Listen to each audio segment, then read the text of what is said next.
Alright guys, I'm Emray, and we're here for a very, very special Hollow Knight run today, featuring Taco TV and the Moss Bag.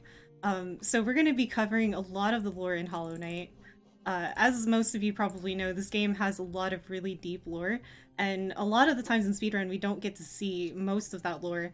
So we're going to get to see, like, pretty much as much lore as we can pack into a 2-hour run as possible. If you guys want to say anything before we get started. We will not be going over everything, because if we wanted to do that, we would literally need to sit here for a day. But we'll try our best to give you guys as much information as possible. Yeah, I've never heard of this game. It sounds interesting. What is it about exactly? Something about Void and fist fighting the sun, I think. Oh yeah, tale as old as time. Alright, so we can go ahead and get started in 3, 2, 1, go. So the game starts out with a bunch of really deep cutscenes. It starts out with this beautiful poem, and then tries to kind of explain what's going on in Hollownest and why we're here. This game doesn't really, like, tell you the lore at all. You really have to go looking for it. Yeah, so it's very Dark Souls-like in that you have to look at descriptions of things, you have to talk to characters, and you have to read tablets to understand anything that's going on. So it's like a fun little Easter egg hunt, but it's the whole game. So that first little poem, it's called The Elegy for Hallownest, and it gives us a vague idea of what's going on in the kingdom. And it goes, "In wilds beyond they speak your name with reverence and regret, for none could tame our savage souls, yet you the challenge met. Under palest watch, you taught we change, based instincts were redeemed, a world you gave to bug and beast as they had never dreamed."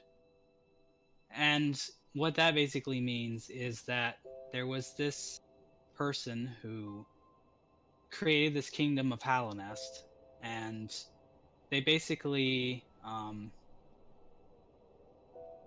help these bugs who live here to live better lives and more full lives.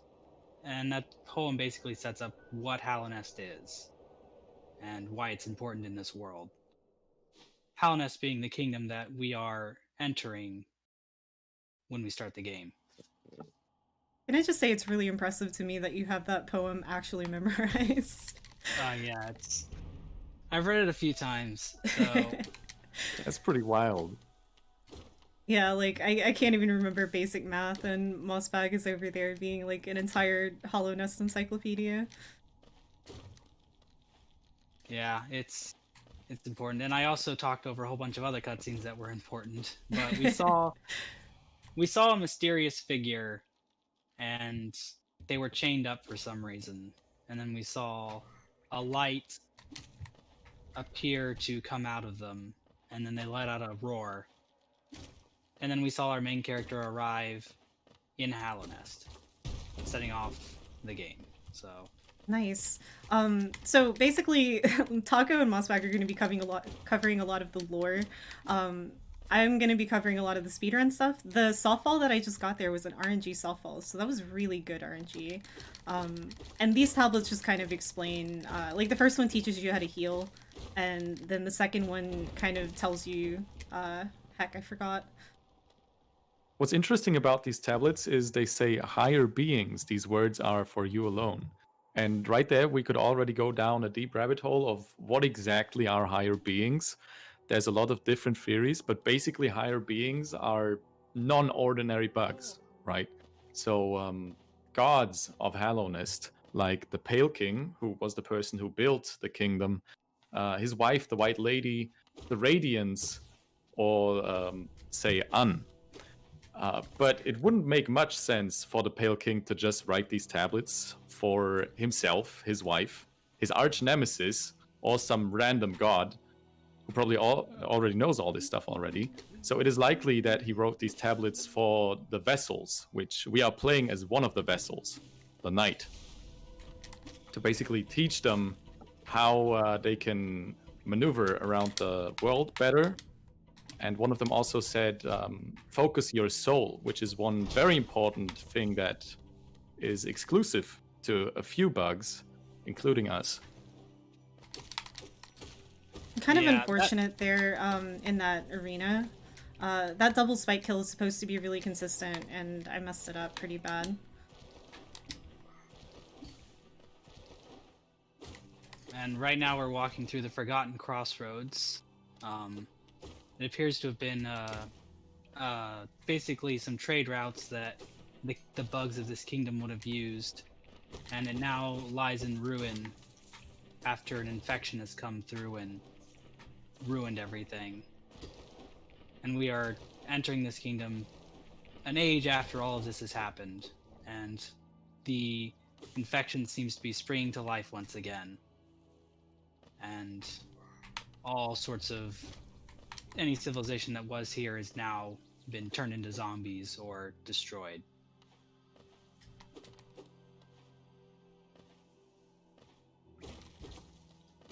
What's also interesting is that they are called the Forgotten Crossroads, yet you can see a lot of bugs still roaming around in there, so they're clearly not forgotten.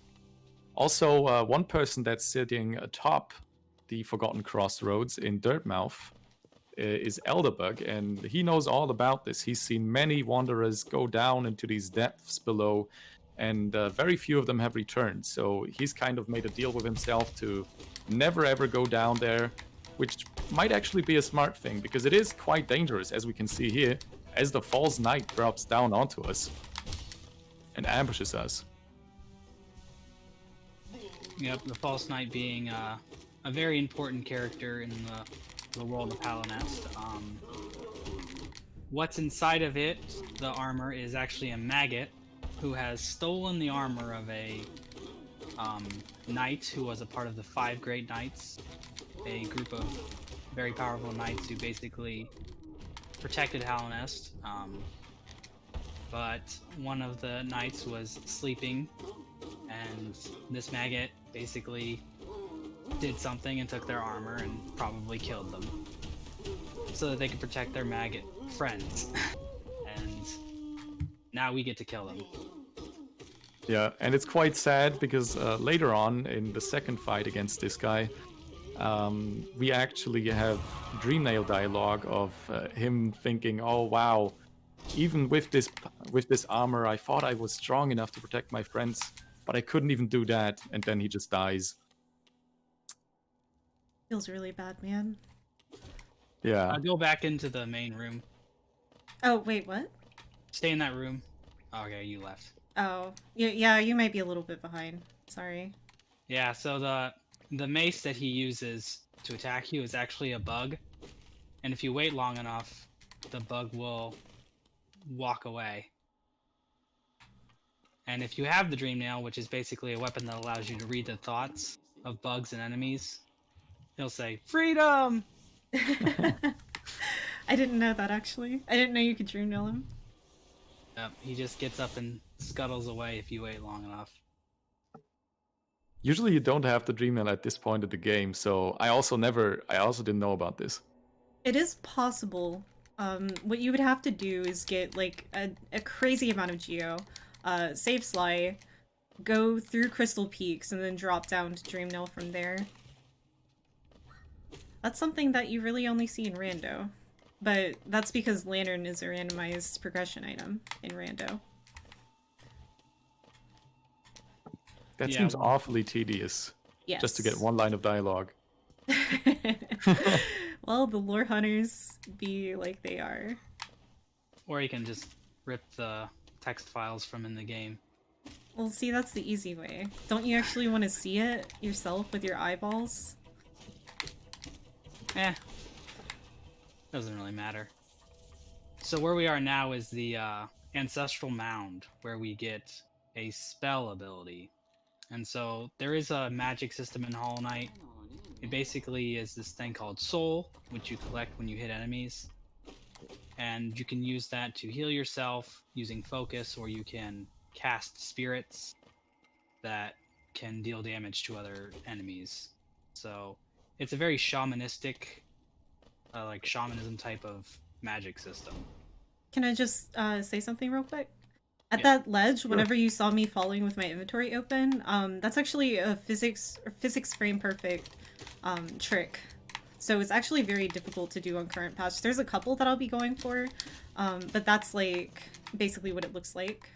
That was really bad Grezzer RNG. They were on top of me. Ooh. Physics frame perfect means you basically have to hit a 1 out of 50 frames, right? Yes. In 1 second. So pretty gosh darn tight. Yeah, it's pretty lucky. Not even impressive, but also lucky to get it, because frames themselves, like for example, I'm running this game at 300 to 400 FPS right now. That's what I have in Green Path. And then physics frames are 1 out of 50 always. So they also have to overlap with your normal frame rate in order to actually pull it off. So it is kind of an RNG trick.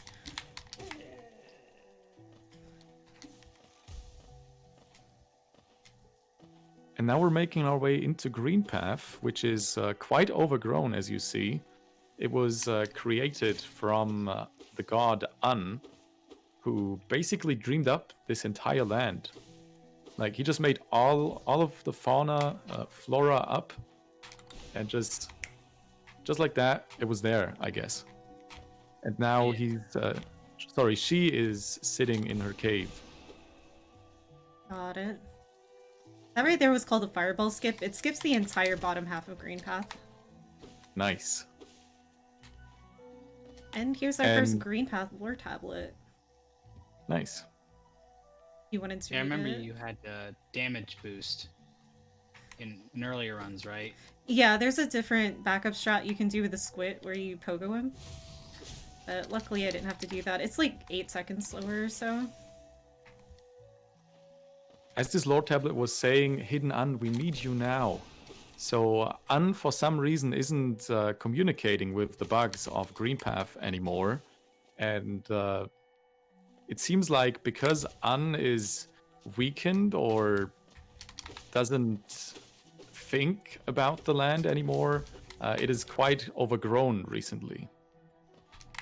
Yeah, it appears that Un is calling to her children to return back to the dream in which they came from like they want, but for some reason they can't hear her. Probably because of this infection that is influencing all of these bugs. So that tablet we saw was explaining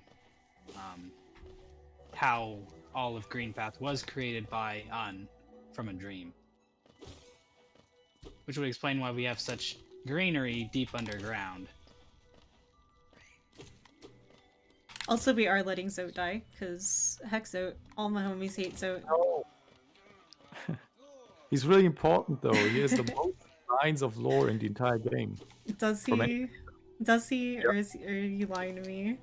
No, it's actually... Is it like 2,600 words? Lines? What was it, Mossback? I think it's 2,600. Oh I my don't think goodness. that's been surpassed. But that's mainly because he has 57 precepts, which are rules he has about how you should live a good life or how you should treat yourself. With such inspiring things as you cannot breathe water. That is one of his precepts. Oh boy, you should have told that to Quirrell. Oh, we should have talked to Quirrell. Oh, right. Black Egg. Yeah, sorry. I totally forgot to. I think we also forgot to talk to... Oh, you just skipped all the dialogue. Oh, well. Whatever. Oh, I did. No, it's fine. Yeah, you guys are Hornet... gonna have to yell at me about that the entire run. Yeah, now we're fighting Hornet, who we have a complicated history with, but she appears to be going around slaying vessels, which is what we are, and once we defeat her, she's going to realize that we might be special or powerful enough to do a certain task later in the game. Basically, oh, go ahead. Here we can see, not quite yet, but about to appear are the Dreamers, who are also quite an important part of the game. They have given up their lives basically to seal away the Hollow Knight inside of the black egg, and they are used. Their souls are used as the seal for the black egg temple, so nobody can get in or nobody can get out. That is very important because the Hollow Knight is used to contain the Radiance, which is the god that caused this infection that you're seeing. You're seeing many bugs have orange eyes, and that is because they are like hypnotized. They're in a state of trance, and that's why they're attacking us, because they've lost their minds. Yeah, this infection has sort of turned people into mindless slaves to the Radiance. Those bugs and beetles that we see wandering around are actually corpses that have been reanimated by the infection, which is pretty morbid. But there are some characters we meet who are just infected, and some of them are in a trance that we can get them out of. We can also meet characters who aren't infected and are basically able to keep their minds, probably because they have strong enough wills, as we'll see with the Mantises here in the Fungal Wastes. Also, very sorry for those of you who are active speedrun viewers. I will not be going for Explosion Pogo. Because of the fact that we're going to be reading all of the lore tablets in the game, we do have to go deep into Mantis Village to get those lore tablets. Aww.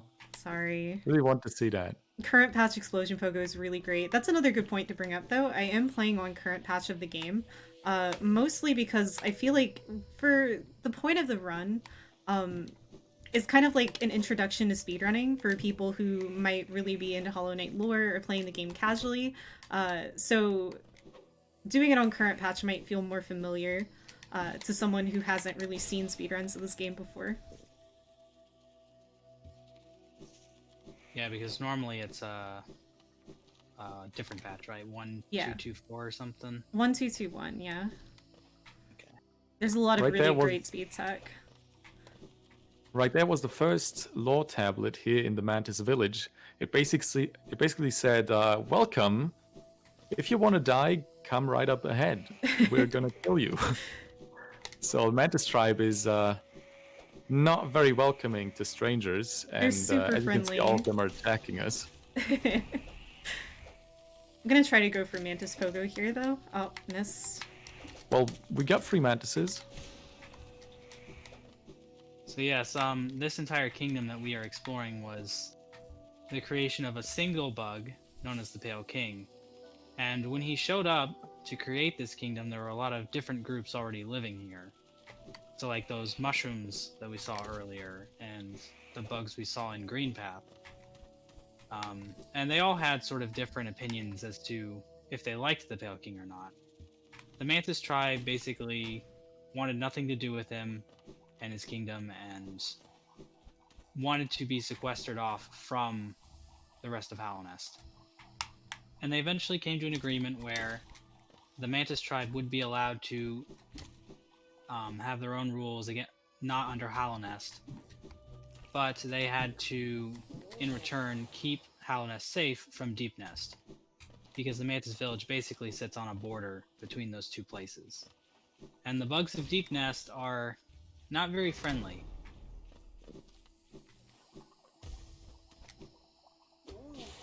They're not very pleasant to be around. As the name suggests, Deep Nest is a place that is very far underground. It is very dark, and the creatures that crawl around in there, you don't want anything to do with them, basically. And neither do the inhabitants of Hallownest. That's why the Mantises have been given the call to keep them out of Hallownest. Missed the Pogo. So we took a little bitty detour there to go grab Spore Shroom. So there's a couple of lore tablets in the game that can only be read while wearing the Spore Shroom charm. Just kind of interesting. It like allows you to speak mushroom. Is that accurate? That's a very cute way to say it, yeah. But it's definitely true. Yeah, it seems like the tablets only activate if you have spores coming off of you. Perhaps that's the lore reason. But the mushrooms are an interesting race of bug creatures. They're not bugs, but basically they have a shared mind, meaning that they can kind of all talk to each other, sort of like telepathy. So in order to be able to even read their tablets, you have to have a charm that, I guess, interacts with spores somehow. And there's another character, Mr. Mushroom, who I don't think we see him in this run, right? No. The only reason I didn't is because this cutscene's after credits. That would take too long. Yeah. And you can only understand what he says if you have the Spore Shroom charm equipped as well.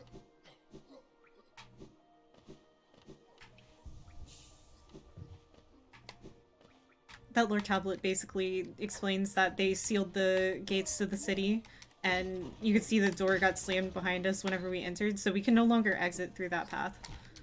We can only enter from there. At least for now. Even though the city is supposed to be the heart of the kingdom, where all wishes shall be granted, and everybody is supposed to meet, it's very difficult to get into here, because, as you've said, the gates have been sealed off in order to try and fend off the infection. Unfortunately, though, as you can see by the bug's orange glowing eyes, that didn't really work out. They still got infected.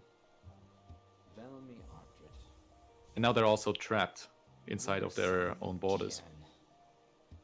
Lim has a lot of dialogue. So Lim is a really great lore character because he knows a lot about the Kingdom of Hollownest. And we're going to be selling one of each type of item so that we can get his initial dialogue for each one. Like, for example, this one he talks about the 5 Great Knights, and it's the first mention of them in the game.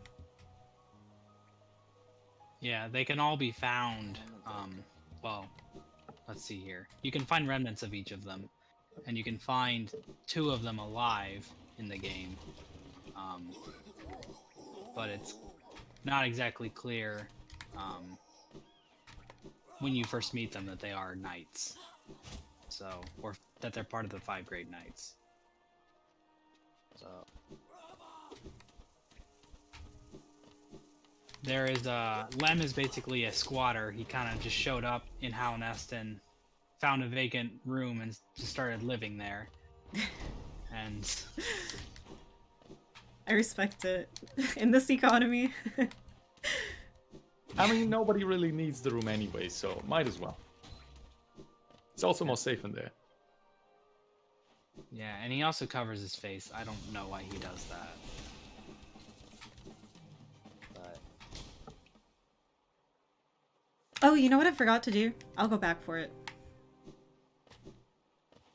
Very important lore cutscene, actually. Oh, at the Fountain Square. Yeah. Right. Right. You guys are supposed to be looking out for me. Oh, I thought... So I don't speedrun or brain around this. exactly. I thought we were going for that later on. The paceman is still in the group chat, if you want to pull it up. Let me see. so yeah, basically Hornet, who we met in Green Path, was luring us into the city as well. We saw her. You can see her try and draw you into the City of Tears before you get the Mantis Claw. But basically, in this cutscene, she explains to you that there's a truth to this kingdom, and if you want to learn more about it, you need to seek a grave in ash, which is a later area called the Kingdom's Edge.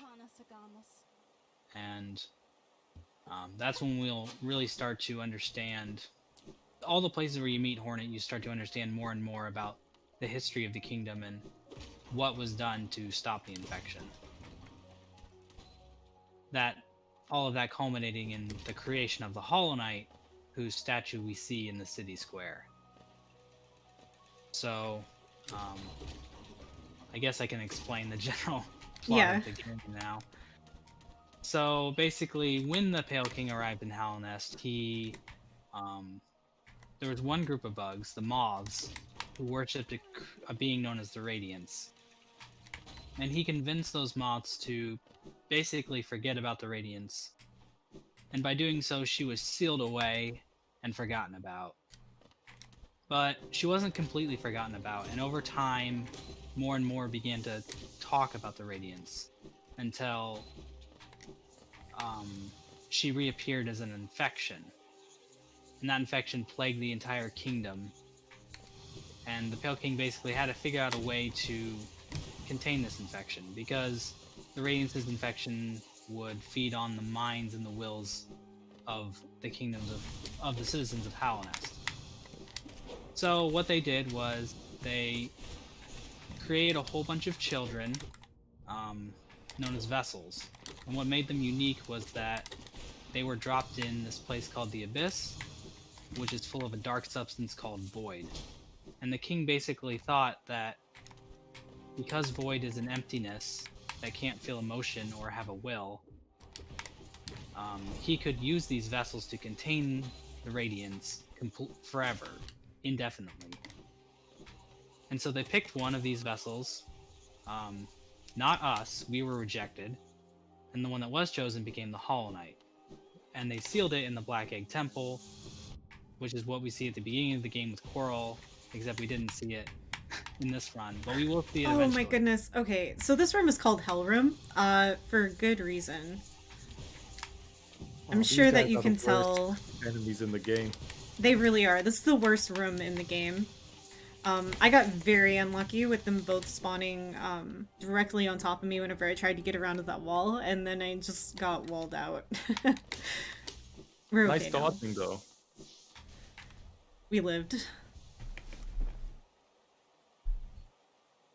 So yeah, if you guys want to go into some Soul Sanctum lore, because we already Yeah, read for the sure. first tablet.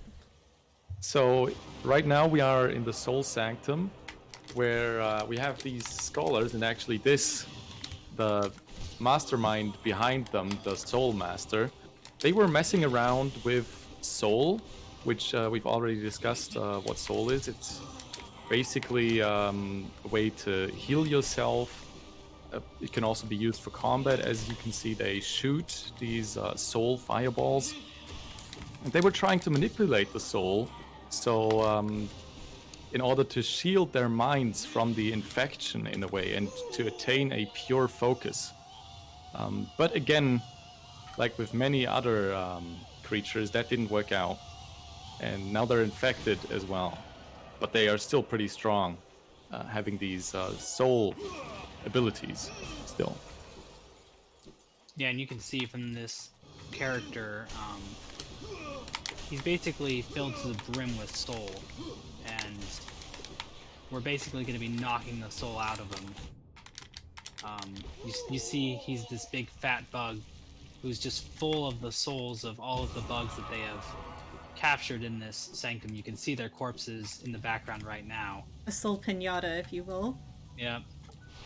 And you'll even see that the ability seep out of his body. The new ability we get that he had contained inside of himself.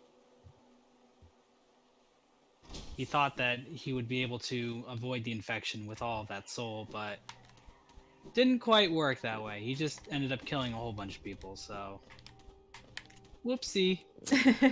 Yikes. They conducted some really brutal experiments on some of these bugs, as we will see when we get down into that pit. There's a whole bunch of mistakes that arose from these experiments, which are, I don't even know what they are. Here you can see one. They are like crippled bug corpses. Are they corpses? I don't know. I They don't actually, work so well. I have a question. Somebody mentioned to me yesterday, I didn't know about this, that there's actually a different record, heck, I forgot what it's called. Like, they have Abba and Senda, but there's a third one. Record Bella. Yes. Yeah.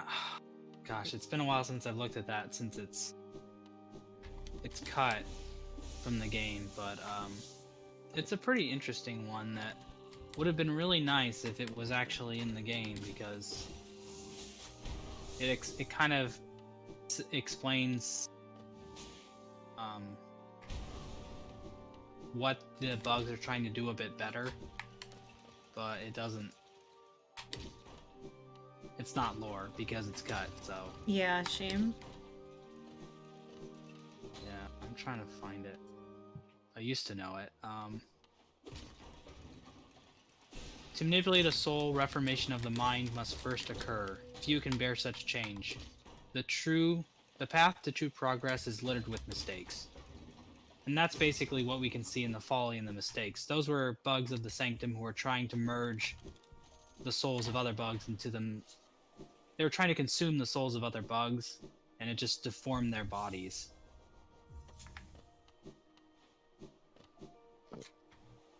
Oh wait, did I? Oh, I didn't grab Twister, did I? Oh, okay. Well, I guess we're not running Twister. It's fine. Twister is a really good charm. It increases the amount of spells that you can do per container. So normally you can only do 3 spells with 1 full container. But with Twister you can do 4.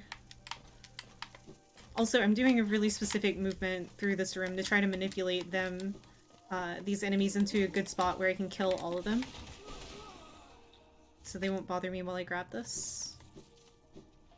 We're gonna need that later to enter a different area.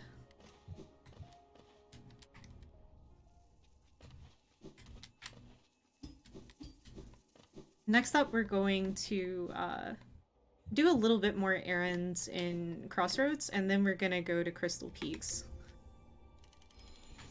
Also right there, what I did was I looked down right after paying for the toll. That's a shirt called Scurry Look Down.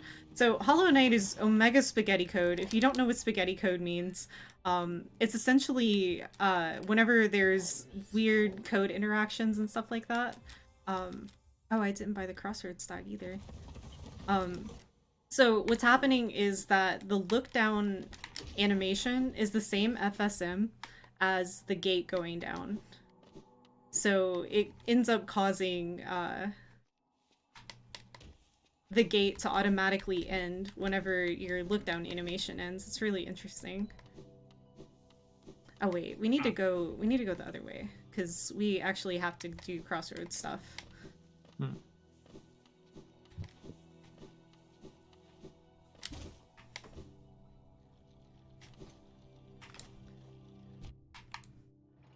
I did not know about that looking down thing. That's funny. Yeah, It saves about a second every time you do it. I don't think I mentioned it our last run, or whenever we did the submission video for this. Yeah. I mean, I knew Hollow Knight had spaghetti code, but I didn't know about that specific example. Oh goodness. The Hollow Knight community made a really great GIF emote yesterday. It's called TC Arrive with Spaghetti. It's the TC logo, Peepo arriving, holding a plate of spaghetti. It's one of the best things I've ever seen in my life. Awesome. Okay, let me actually buy this, because I don't know if I need it again. So yeah, the last stag is one of the remnants of the Hollow Nest civilization. They used to ride these babies for miles, but now there's only one left, and he's called the Last Stag, and he's got a little bit of a quest to his story where he remembers this place called the Stag Nest where all the stags used to hang out, and he's forgotten where it's at. And if you happen to unlock all of the stag stations, he'll remember where the stag nest is. You can go see all the corpses of his friends, as well as an empty eggshell, which means that there might be another one left. And so his name then changes from the Last Stag to Old Stag, which is kind of nice. I think I'm gonna have to buy 1 extra charm to be able to get the charm notch. Yeah, because I forgot Twister. I guess we'll buy like Bloodheart. Money isn't really that tight in this route because a lot of it is just laid back. We're just talking about lore here. Yeah, we're just chilling. Yeah, this is like Also- semi-casual. Also, the boss we just defeated on the side, that was Gruzmother. She's just, I guess, an innocent little bug who likes to fly around and was carrying her babies, and we just absolutely murdered her and all the children. So that's nice. And now we talk to Sly, who was also infected, but we have awoken him from his slumber. And now he's actually going to turn back to his shop in Dirtmouth, and we can buy cool stuff from him. Yeah, that's Yes. actually really interesting. I'll let you talk about it. Oh yeah, so I had said this earlier that some bugs that we meet are starting to become infected, but when we talk to them, they basically get out of their trance and wake up, and we basically save them.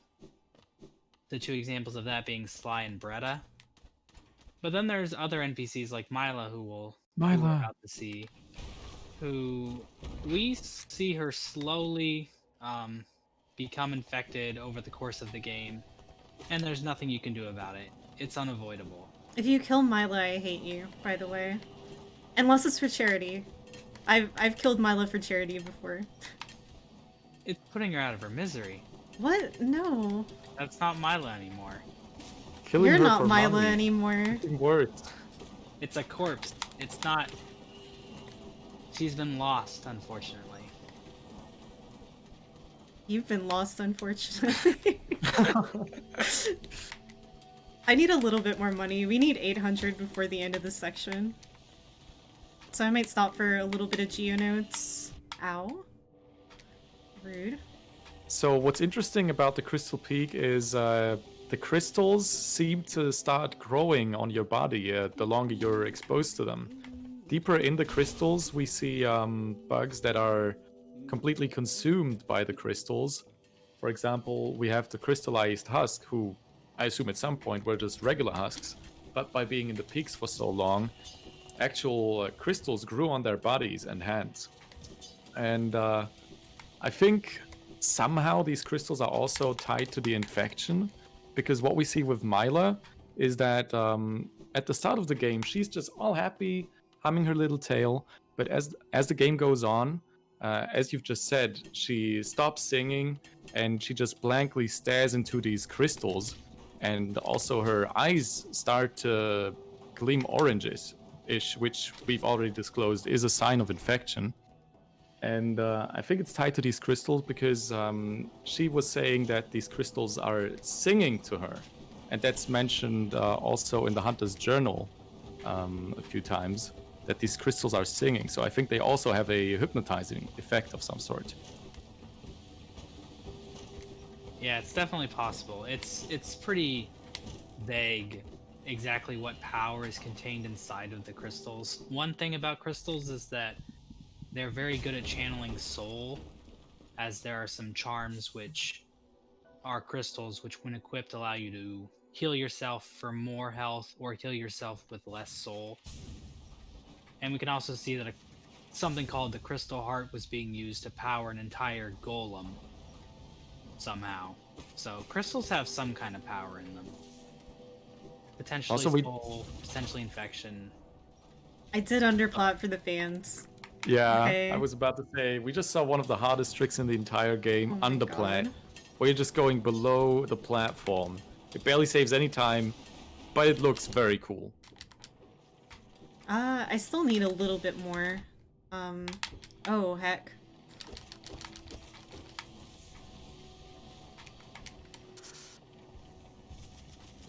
Oh, wow, that actually hurts them.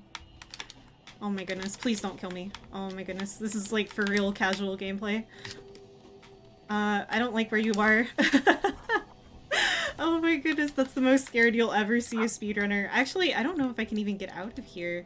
Oh my lord. That was intense. Ah. It's been a while since I've stared at the screen so tensely, so tensed up. That's what Milo would try to do to you. No! Okay. That's fine. No. Ah. Yeah, I got trapped. I didn't know. I actually don't know where another good backup geo spot is for this run. I ended up having to buy an extra item. So that's really unfortunate. I mean, if you guys want to talk about more stuff that we probably won't get to cover in the run while we're circling back to Crystal Peaks here, because it's really important that we keep that bench at that location. So what Emray just did there was die. And dying is an interesting concept for a lot of lore games, right? So when a character dies in a game, what's the lore to that? Is there like a reason? Is there an in-lore explanation? Sort of like how in Dark Souls there's the entire lore is built around the idea of dying and being brought back.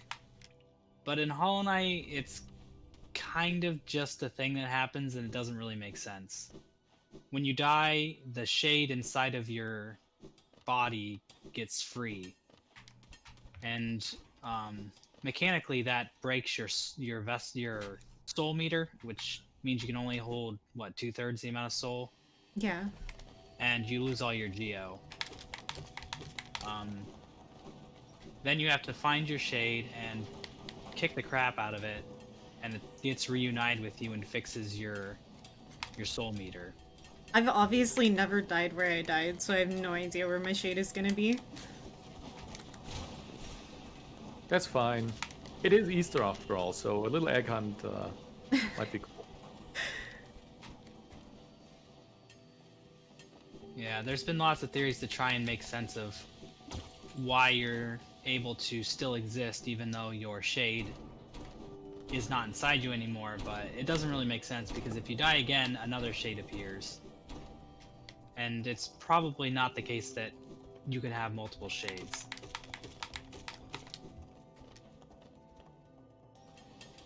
Okay, where are you?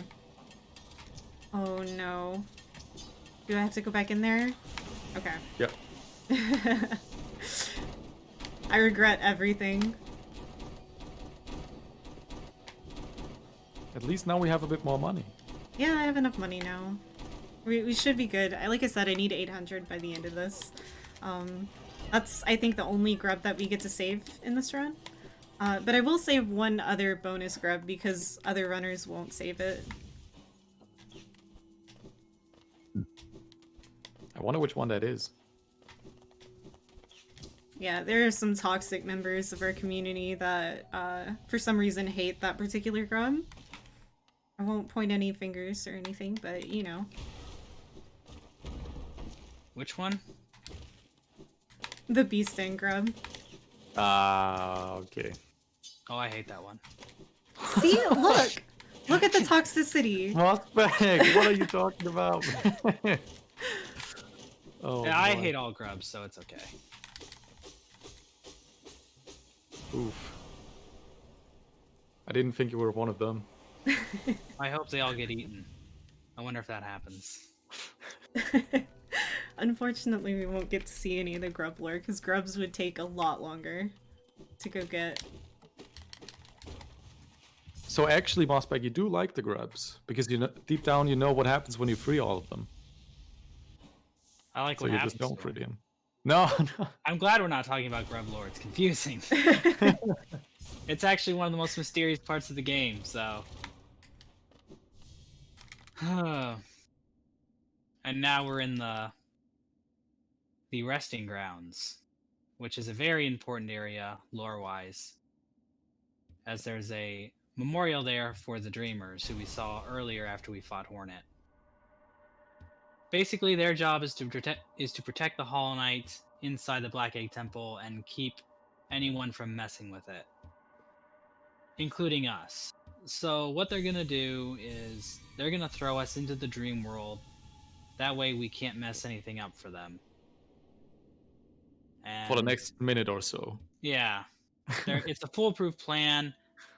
No one's gonna appear and out of the blue and just save us, like a certain moth character. But yeah, this Whoa, is the who's dream that? world. Just And some that- random moth appeared. Yep. Ah! Video is probably a little bit behind. You'll see what I screamed about in a second. Platforming jumping is up pretty really scary. hard. Okay, so here's why I'm bad at this. I'm a max percent runner, right? Yeah. We don't normally do the platforms like that. And I probably shouldn't have gone for it. There's a really cool trick that I get to show off here, though, that was recently found.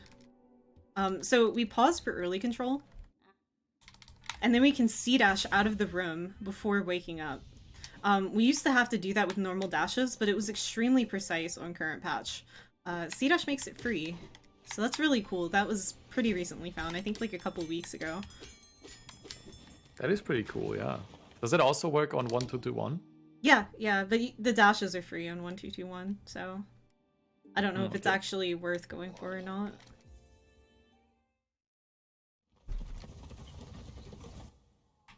Well, keep your voice down. I hear that the Team Cherry is doing more fixes. No, they they need to I saw stop. that they got a few demos or betas available for a new build. What are Yeah, they even fixing at this point? I mean, they said years ago that they're done with Hollow Knight. So there's very few things that actually impact speedrunning. So there was something found recently because of Team Cherry patching it. Actually, we didn't know it existed before that. But apparently, Spore Shroom on this patch, current patch, shreds the Hollow Knight. So a couple of current patch 80% runs have been running Spore Shroom for the Hollow Knight. And then used to be able to kill Crystal Guardian while he was on the bench, so that's kind of unfortunate that we can't do that in speedruns anymore. But other than that, like, most of the changes are actually really, really good changes. For example, they fixed Dashmaster. Dashmaster used to dash down if you were even slightly holding the down input. Now it prioritizes left and right dashes over down. You have to be holding directly down to down dash, which is something we've wanted for a really long time. Oh yeah, that definitely messed me up a bunch in certain speedruns.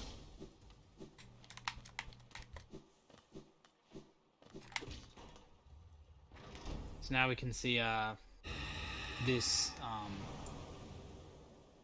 Snail Shaman. We've seen a few of these already, but there are a few of them all over the kingdom, and pretty much all of them except the first one we meet have met horrible ends. This one in the Soul Sanctum appears to have been experimented on by the bugs here, and we put him out of his misery though, so it's all good.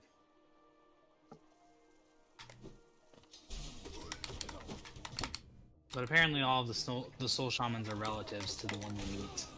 And when you show up with the power of one of his dead relatives, he's like, "Oh, you must have met my third aunt. I hope she's doing well." we don't say anything, just you know. Yeah, no one tell him.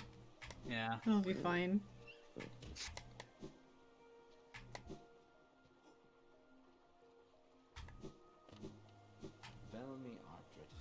Although there are worrying lore implications about whether or not our character can actually talk, considering that it can answer yes or no questions and talk, like, not talk to people, but like interact with them in certain ways, which gets very complicated when you start to think about how our character is supposed to be this mindless creature that doesn't have a will of its own, and that has led to much debate in the lore community. Yeah, it seems like none of the vessels were actually what the Pale King wanted, because even we seem to have our own, like, will. And the Hollow Knight, obviously, was also flawed. Yep. Yeah. I would argue that there's a lot of nuance to our character, but the Hollow Knight itself is definitely a flawed creation. So normally we wouldn't need to fight this boss, but I think it's really, really good to actually encounter Dung Defender, being that he's the most energetic and alive out of all of the remaining knights. He probably has, like, the saddest story out of all of them. Oh, I didn't have enough. Heck. he's just out here defending Isma's Grove, which is just to the right of here. Isma is also one of the 5 Great Knights, and she died a long time ago, as she actually turned into a literal tree somehow. I don't know how that happened. I'm not sure if Froggrim is aware of that fact, but one of his last missions was to guard that place, and he's still doing it. Yeah, his girlfriend turned into a tree. That's rough, buddy.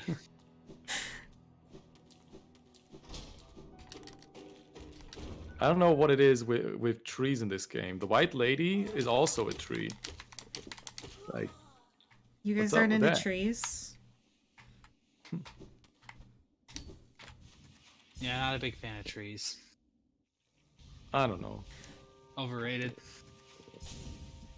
Alright, I'm gonna heal up just to be safe, because we're gonna be doing some skips here. Oh wait, hold on. Wait, let me die. What? Forgot. Die? There's a not die, but there's a tablet up here, and we were technically supposed to hit that switch. But you see, we can't read, so we didn't learn that. We're just gonna go the hard way.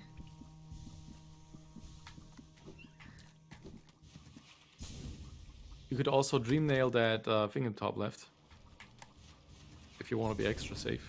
Oh, But no, we're good. You don't need it. Emray's just not good. Oh, heck, wait, what? Maybe today I just can't play the game. No, you got this. I'm normally really good at this video game, I Okay. swear. Whew. I was really worried there for a second that I was gonna cast the commentator's curse onto you. Yeah, I'm blaming you for the Crystal Peak stuff. I didn't say anything about that though. Also, You were this is thinking Isma it. right there to the right. Oh, right, let's go, Ancient dream nail her. yeah, let's go check her out while we're here.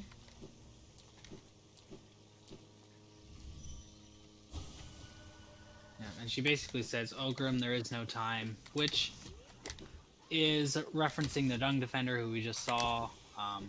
He used to say, Isma, teach me, in his sleep, but I think that actually is no longer in the game now that he has a dream boss fight. But those two had a thing going on, but we don't really know anything more than that because she's dead, and he doesn't really say anything about it. So Good but she was RNG. one. Sorry. So that C-dash that I just did there is RNG. You really want the enemies to be high above you, that way you won't get hit out of it. That saves about the most time that you can save in that room. Very nice. I feel like that's quite unlikely to happen, that all 3 are out of your way. Yeah, it's pretty uncommon. Speaking of enemy RNG though, this section coming up is a little bit like, okay, so the first 2 are always consistent, and then after that point all of the rest of them are going to be RNG, and I'm going to do a D-Dark to give myself a faux Shade Dash. If you're familiar with Shade Dash in this game, it's basically an invulnerability dash, but you can use your dive iframes to dash out of enemies too, or dash through enemies. So that's one of the few times that we actually do that.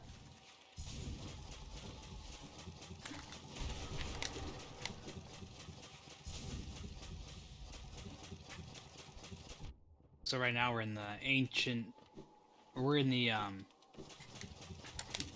basin, that's what it's called. And this is kind of like a remnant of what was here even before Hallow Nest. We get a few subtle hints about there being older kingdoms that were somehow worshippers of the void. You know what? Who existed here before the Pale King. That trick I was trying to do is called the dash jump. For some reason, I just perfectly failed it the same way every single time. It's really precise, so Yeah. that's fine. And here we have coming up the boss fight against the Broken Vessel. Is it the Broken Vessel? Yes. I always get confused with Sealed Vessel and Broken Vessel, which is also one of our vessel friends, which got infected just now. The infection has consumed its mind, reanimated it, and now it's using its body to essentially try to kill us. Of course, we're not going to let that happen, and instead we're going to put it back down to sleep. And now after it's dead, it actually... wait, I think that only happens after the dream fight. It actually thanks us for killing it. Yeah, if you kill the broken vessel, it reaches out to you. If you kill the lost kin, it bows to you. Which is an interesting interaction. As this is one of our relatives we really get to see in the game and interact with in any way. This is actually a really, really great fight in the speedrun, by the way, because we actually get to go for the stun lock if I can get it.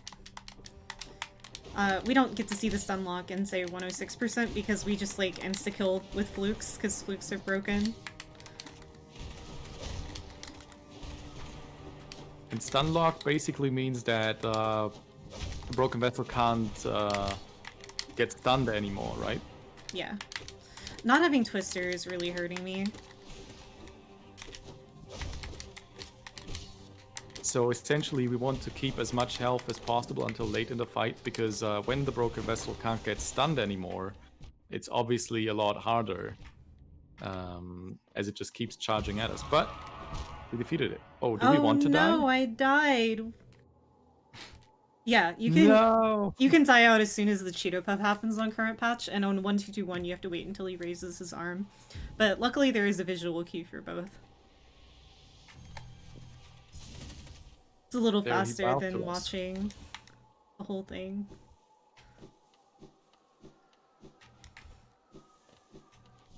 So yeah, when we killed the lost kin, we got Essence. And Essence is another metaphysical thing in Hollow Knight that basically represents dreams. Whenever a person dies or whatever, they leave behind essence that is basically the light of memories. And the seer, who's a moth who gave us the dream nail, basically told us that we need to hone and sharpen our dream nail by bringing her essence. And so part of seeing more of what the game has to offer is by collecting essence. Yeah, we didn't get to see her yet. We sea-dashed out of her room. That trick is actually called Seer Skip, because we skip seeing Seer. It's kind of a funny play on words.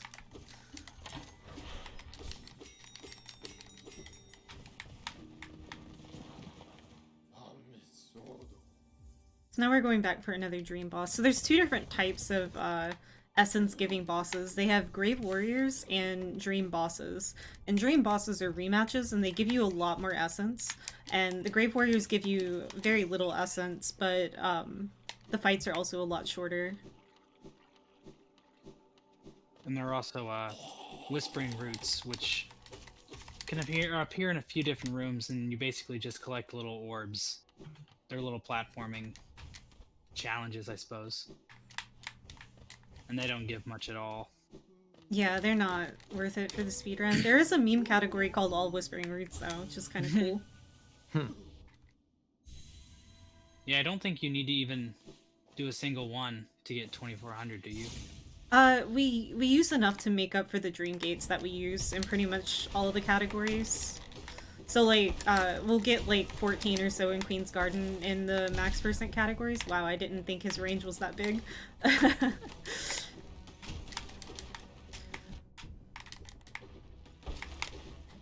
This is another spot where not having Twister is really hurting me. Because I'm gonna have to do a lot more work to take him down on his first phase. Because he has a lot of HP on this first phase. After that, though, he's pretty much, like, done.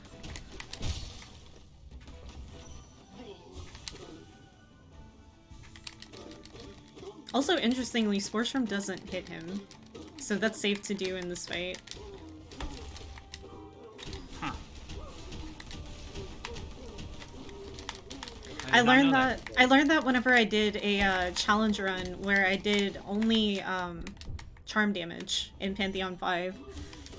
I actually had my nail unmapped for the challenge run. Wow, that sounds like fun. Yeah.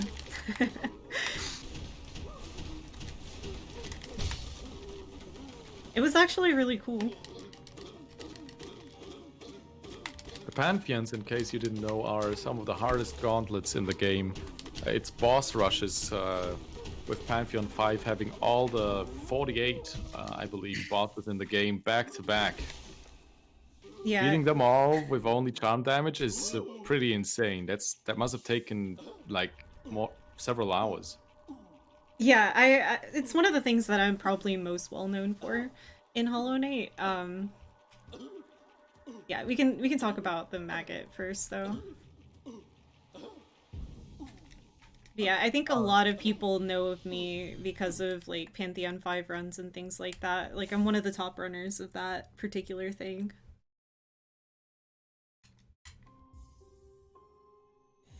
So I've done a lot of really dumb challenges. The maggots are basically the lowest class of citizens in Hallownest.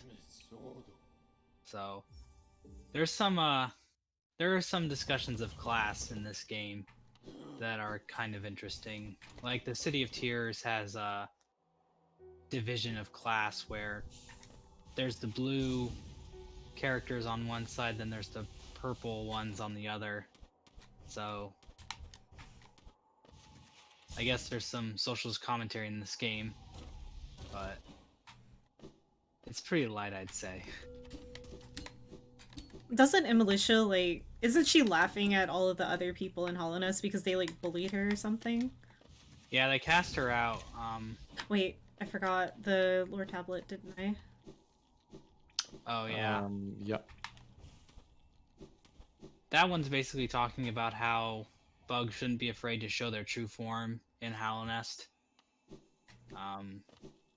It's a very perplexing lore tablet. We're not really sure what a true form is. Although in Hollow Knight, there's this concept of masks. Like our health is represented in masks, and there are some characters that wear masks. And there's an NPC that makes masks, called the Mask Maker. And their dialogue is extremely cryptic, and it's really hard to understand what role masks serve in this universe. It appears to change you in a certain way. Like there are certain members of the Grim Troop who wear masks that seem to affect who they are. So that might have something to do with true form, but it's not clear. And here we have Gorb, I believe the first of the Dream Warriors that we will be fighting. He is known as the Great Mind, so he's pretty smart. He talks about ascending. Ascend with Gorb.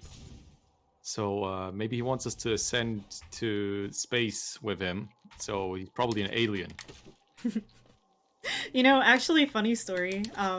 I bought this game to speedrun it, right?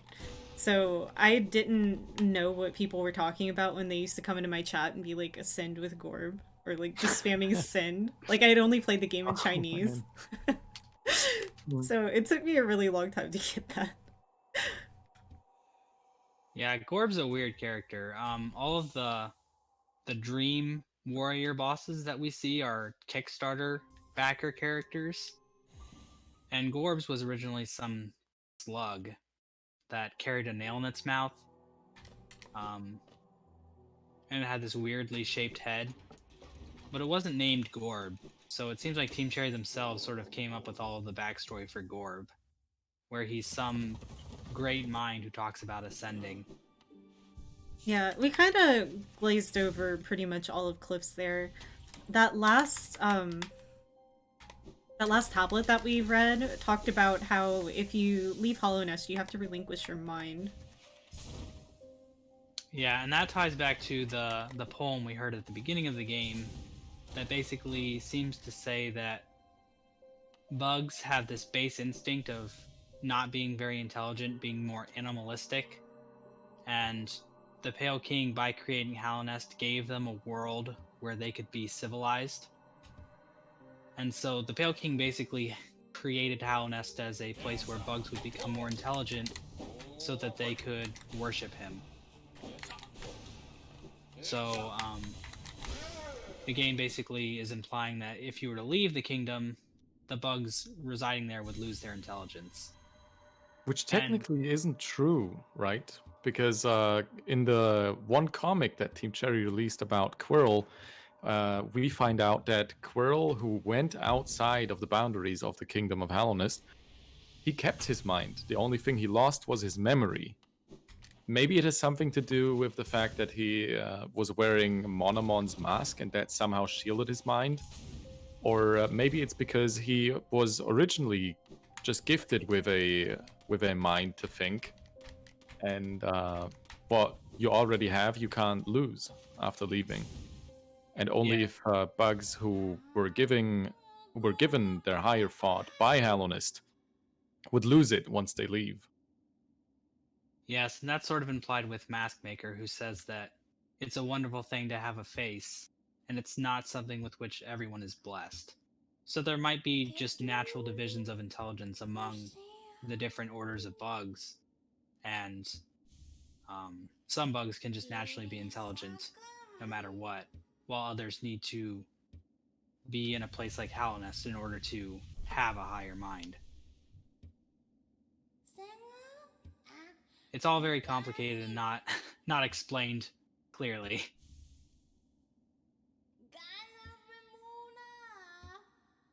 It's most of the lore in the game. Yeah, it's all very vague. No, for sure. So We're just getting a bunch of upgrades here from Seer. Our next upgrade is going to be our Dream Gate, which allows you to set a teleport point. And that's going to be really useful for us because there's a couple of places that hard save you in the game. Like every time that we were to reach a Dreamer, the game saves you to that location, and Dream Gate's going to allow us to bypass that without having to rely on benches.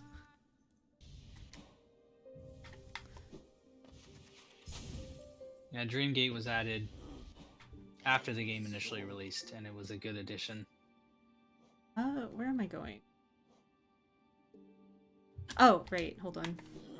We don't go that way. I need to bench, though. Because benching in this game restores both the soul totems and the enemies in the game. And we're gonna need soul for the next section, because we need to dive through here.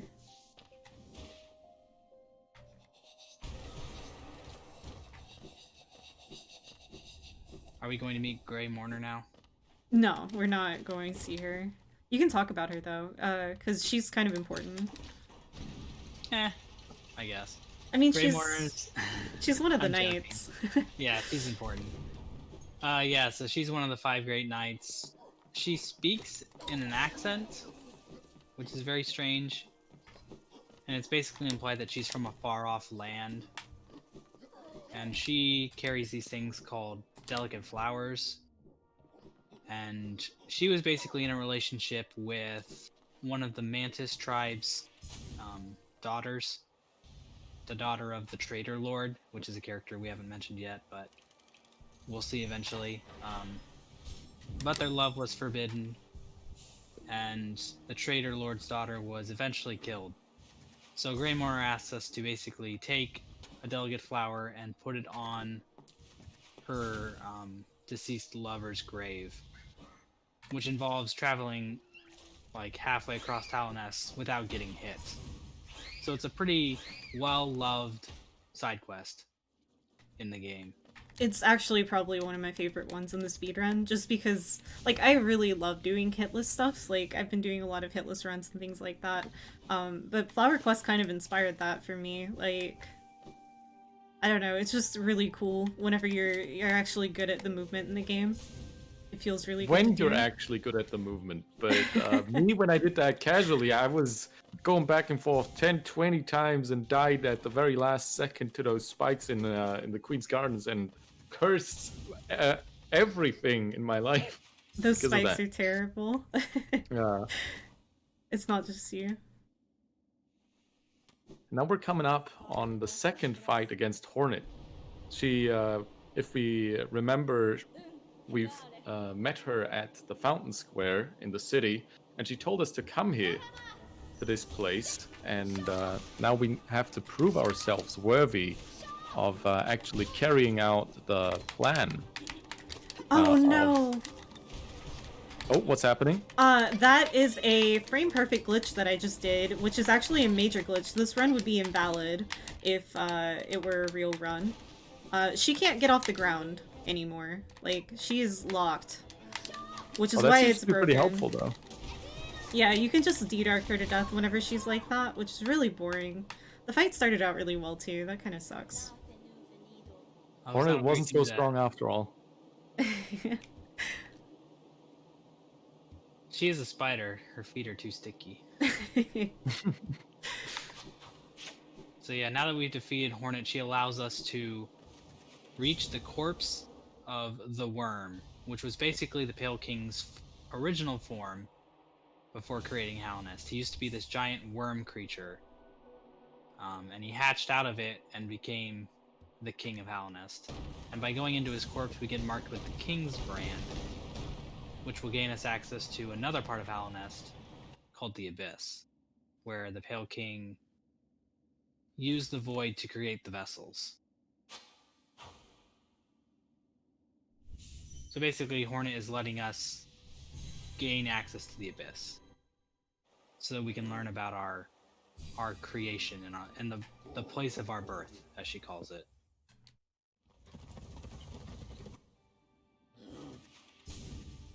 So there is a lore tablet in front of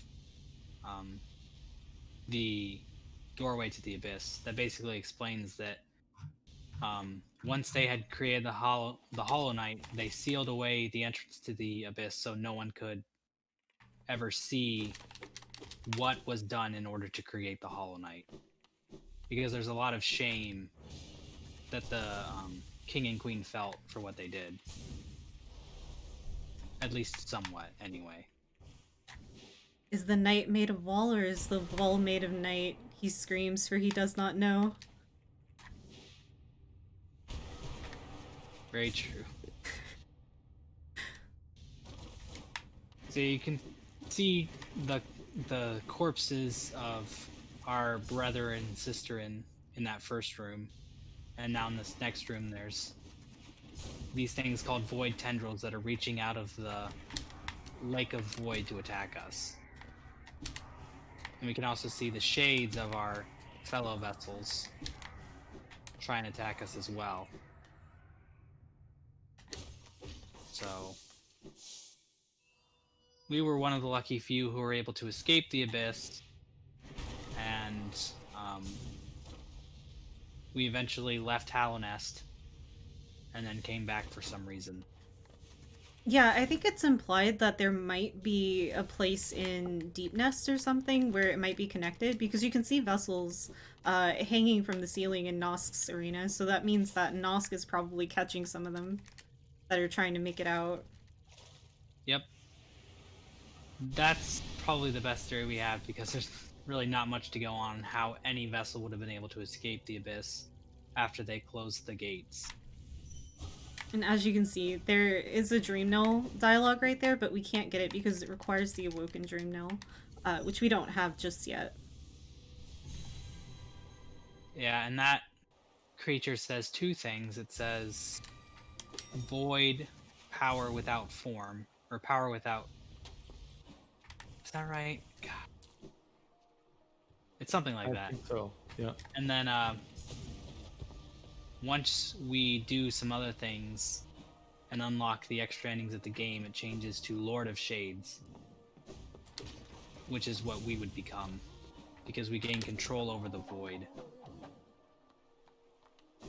And that's part of what all of this stuff with Hornet and the Worm Corpse and finding the King and Queen of Hallownest is all about. We're not Somebody gonna get in chat to... saying it's power without unity. Yeah, but it that's comes out to the same effect. yeah, without Unity.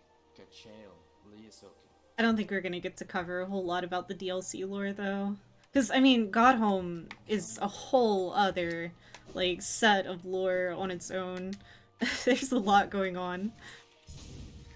Yeah, Godhome is very complicated. It brings a lot of its own big questions and does a little to try and explain what Void is and how it works a bit more.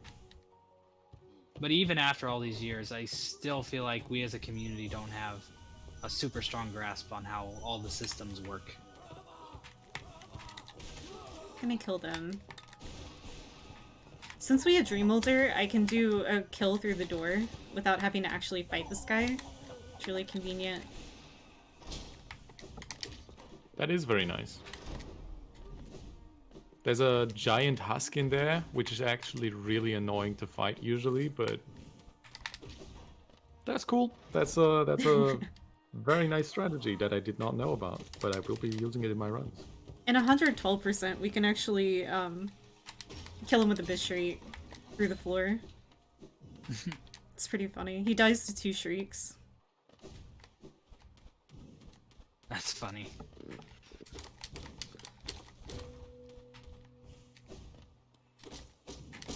Now it's time for probably one of the harder bosses. Most people consider Watcher Knight, especially like their first time casually, one of the hardest bosses that they'll encounter. But they only have 220 HP, and D-Dark does 88 damage with Shaman Stone, so we are way, way overpowered for them.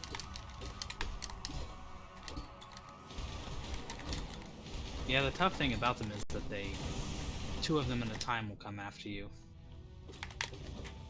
At least for, like, casuals.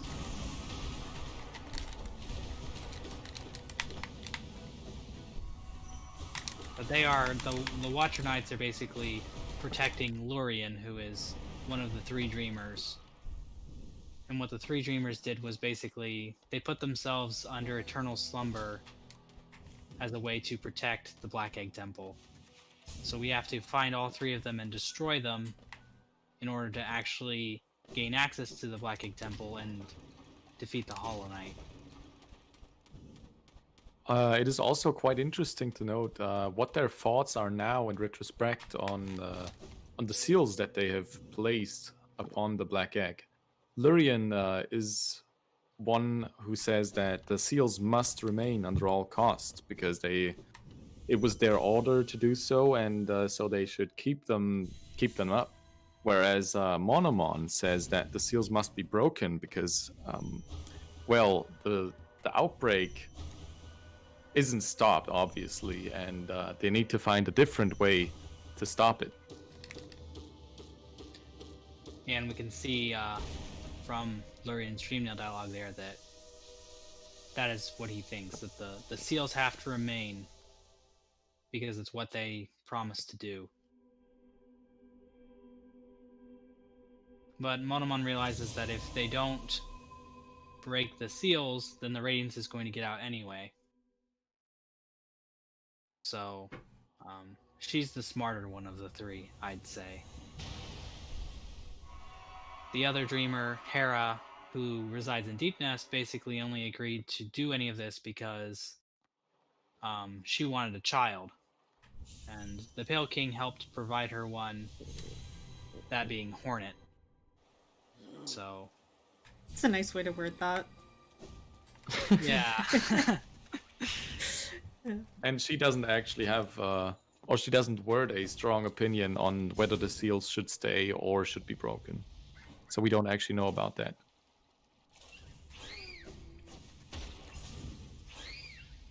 She got what she wanted.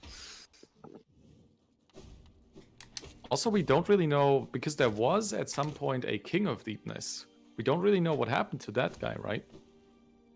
Yeah, all we really seem to know is that he's dead. At least that's what the mushrooms of the fungal waste say. When we arrive at Deep Nest is also very much overrun by the infection. And I think the only character who really has anything to say is Midwife, who helped with Hornet's birth, I guess, considering she's a midwife. Should I talk to Midwife? Do you think we have time for that? If you know where she is. Yeah, I know where she is. Yeah, she has good dialogue. She has 3 lines of dialogue and then a 4th if you have Weaver Song. Oh, we're not gonna have Weaver Song. Here we have Markov, probably the most hated boss in the game because his fight is very annoying, especially in the Pantheon of Hallownest, when you're already like half an hour into it, and he just comes at you with those spears. In that arena, there's actually no ground, and he just wrecks you a whole bunch. I really do hate Markov. And he's basically saying, "Oh, you dare challenge me? Then come right ahead." And yeah, we just wrecked him. Then he realized, oh, actually, I was already dead.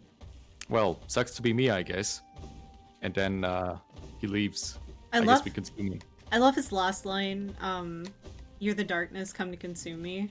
Because, like, it's the most metal thing. It's like whenever you accidentally say something really metal. Oh yeah. Do you have the sports room? Yeah. Since I didn't use Twister, I just kept it on. Don't like my health, though. These Aspids can be a bit of a troll. Oh, for sure. I've died deep down into where we're about to go. Alright, we're gonna be good. That loses a whole bunch of time. Yeah, Markov is interesting in that most moths in general are considered a passive species in Hallownest or in Hollow Knight, but Markov is one of the few who took up a nail and fought. And he travels to Kingdom's Edge searching for something, although we never are told what. So, and then we have this lore tablet, which basically tells you where to find Mr. Mushroom, who is an NPC who can show up who will show up in 7 different locations. And Mr. Mushroom is weird because when you meet him, he's talking to somebody else, but you don't see anyone else, so it's like he's using his mushroom powers to talk to someone else. And his dialogue references Team Cherry's games that they made before Hollow Knight, which were basically game jam games that they made in a weekend before they started working full-time on Hollow Knight. So it kind of implies that those games are somehow canonically occurring, perhaps in some parallel universe to ours. Or they're just cheeky references that you shouldn't think too much about. Yeah, it's probably just Team Cherry having fun. Especially with that end cutscene from Mr. Mushroom, where he just flies off and it's a big title card to be continued. So we might actually see Mr. Mushroom again in the next upcoming game, Silksong. Or in other games from Team Cherry, for that matter. Maybe it'll be Very someone interested. connected to him or something, too. It could be a lot of things. I'm That's very what I love interested about what they Team do with Cherry, that. though. Because, like, they're obviously one of the best storytelling game devs I think I've ever seen. Hollow Knight has probably one of the deepest stories that I've ever seen in a game. Oh, heck, caught myself. Oh, Yeah, Hollow was Knight has kinda a close. good... Oh, go ahead. No, I was just gonna say, that was pretty close with that dream nail. I have Dream Now you Welter go. too. Now you go, Mossbeck. Oh, okay. I'll just explain Elder Who. He is a shaman who was trying to treat people who got the infection, but he ended up getting infected and tried to kill the bugs, or the Mantis Tribe warriors, and they killed him in defense. And like a lot of Dream Warriors, he doesn't really understand that he has passed on. But after we murder him again, he realizes that he is actually a ghost. He also thought that, he was trying to purify the waters there, and he thought that the mantises were infected, but in actuality, he was the one whose mind was consumed by the Radiance, by the infection, and that's why he attacked the mantises. And so obviously the mantises didn't just accept that, and they, as you said, they killed him. And he only realized that now after we defeated him in battle. I'm gonna heal real.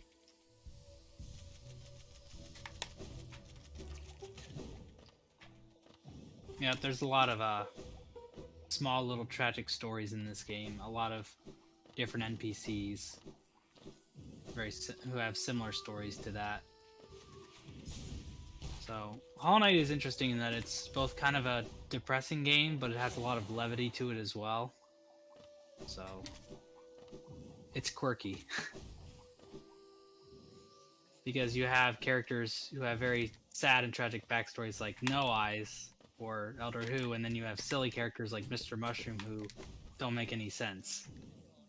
So it ends up creating a world where you don't really know what you're gonna encounter next. Oh, did I get the one above Elder Who? I probably didn't. Not sure. I don't think so. we saw one. Okay, I can No. The one we check just for saw is the one referencing Deep Nest King, and they call him Deep Nest Dead Sire, so we assume that's the king. And then they mention that their queen is just a common beast, so that being Hera. And that's about all we really get about Deep Nest on lore tablets. Deep Nest itself doesn't have any lore tablets, and there's not a whole lot of information on them. And then that lore tablet was basically showing that the mushrooms, when the Pale King arrived, warily accepted his rule. So they were kind of not happy about it, but they decided that they would let the Pale King rule over them because the Pale King has some sort of foresight ability that the mushrooms thought would be valuable. So, and then This lore tablet... Oh, sorry, go ahead. You got it. Okay, so this lore tablet is basically the mushrooms flexing with their shared mind. They're saying that when you are together, when you have one mind together, it is way easier to share thoughts, whereas other people, other bugs, have to use words, and most of the meaning gets lost in the words.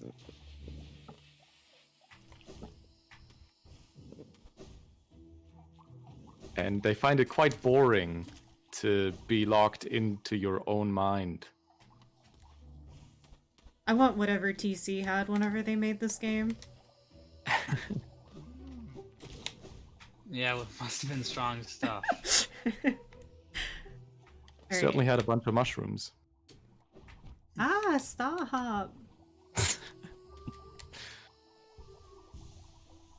Oh. So yeah, is there another tablet here? Yeah, there's one more, and then I'll go down to the mushroom mama. I think it's down here, actually. I'm a speedrunner, I don't know the names. Okay, this is the mushroom. I passed up the lore tablet then. I don't remember if that thing has a name. But that giant mushroom is basically complaining that even though they did accept the Pale King's rule, they still ended up getting infected and dying because the Pale King didn't have an actual plan, or the Pale King ended up not being able to stop the infection. He had a plan, it just didn't work, I should say. And then that lore tablet was just more about them bragging that they can speak in a shared mind. So, the mushrooms have a lot of lore tablets. They really do. Green Path does too. Yeah, Green Path has the most, I think. But the mushrooms are right behind them. Why do the mushrooms even have to write stuff down? I mean, with their shared mind, shouldn't they be able to just remember it as long as at least one of them is alive? You'd think. But, and now we're coming upon the archive, which is, or the teacher's archive, which is run by one of the three dreamers. And there's a lot of lore that gets discussed here in the form of these weird lore tablets that are written in a very strange way. So, It's just Australian, I believe. I think that's how they speak down there. But basically, these lore tablets talk about the plan to contain the Radiance inside the Hollow Knight, and that shows that Monomon was also somehow involved in that plan, because how would he otherwise have written that down, right? He noted all of that, and he probably helped the Pale King. That is a relatively new one cycle setup, by the way. Oh, wow. That was very nice. I don't know if you've ever seen that one before, Taco. No, that's pretty impressive. I had not seen that. That was good. Thanks, that means a lot. And so yeah, here in this tank, we actually have Monomon, and Quirrell, Monomon's apprentice, is about to give her mask back. And then we are going to go into her mind and annihilate her, I guess. So that we can eventually unlock the Black Egg Temple. Yep, and Motomon's the one who's okay with this. She's the one who wants the seal to break. So it's okay that we're murdering her.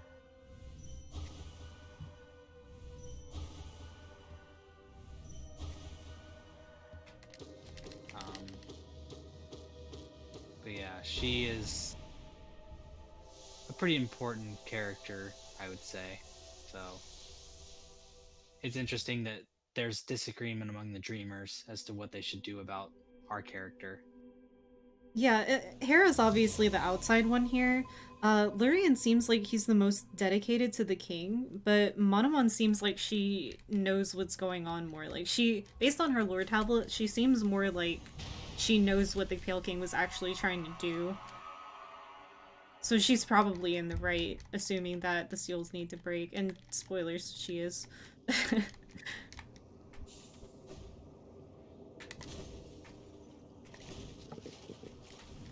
We just have a couple more lore tablets to get on our way out of here. Yeah, what was the first one we saw? We saw the top one. Okay, so this one is basically talking about the creations of the vessels themselves, which is basically just a shell that is empty and that is filled with void. So our main character is one of those creations. And then this tablet basically explains the difference between the Pale King and the Radiance, where the Radiance's light is called ungrowth, that basically stops, you know, any kind of development of society. Everything just kind of, you know, basks in the Radiance's light and nothing changes. Whereas the Pale King, his society led to development, change, construction. So, just showing the dichotomy of what these two different higher beings sort of do, how they rule over their subjects and stuff like that. Also, thank you very much, Scurry, for the raid with 500 people. Welcome, everybody. We're speedrunning Hollow Knight lore tonight. Yeah, for those of you who did just come in from the raid, lore percent isn't really an actual category. Basically what we're doing is we're going around the map while doing a true ending run and trying to cover as much lore as we can in a Hollow Knight run. Of course, Hollow Knight being a really deep game, there's just way too much to cover, even in a 2-hour slot, so we're gonna do our absolute best, though. So we just passed Massive Moss Charger, is probably the most important character in the entire game. Also the hardest boss. Lots of deep lore, but no time. Unfortunate. Unfortunately. I think we might have missed the lantern. I think we were supposed to get that already. Oh, wait. Oh, I was supposed to get lantern. Oh, okay, hold on. So how can I do this? Yeah, I've already made quite a few mistakes in this run so far. It's alright, I know what I'm gonna do. I have a brilliant 10,000 IQ routing plan for this. Let's just do Dark Deepness. So the lore tablet we did just see was basically the bugs of Green Path complaining that the White Lady has taken some of their land and turned it into the Queen's Garden. So yeah, the bugs of Green Path kind of had a rough setup with the Pale King. They basically had to allow for there to be a road through their kingdom, or through Green Path, that those arriving in Hollow Nest could follow to get to the City of Tears. And if you were to ever stumble off of the road, then the Mosskin would attack you and face Un's laws.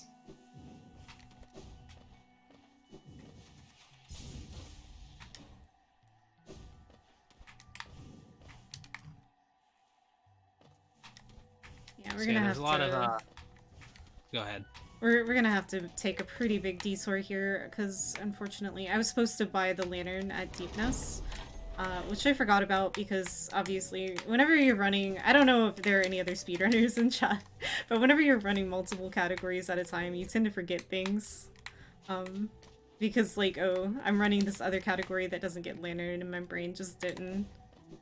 It's alright though, because we can get the Stag here and then Dreamgate right back where we were supposed to be.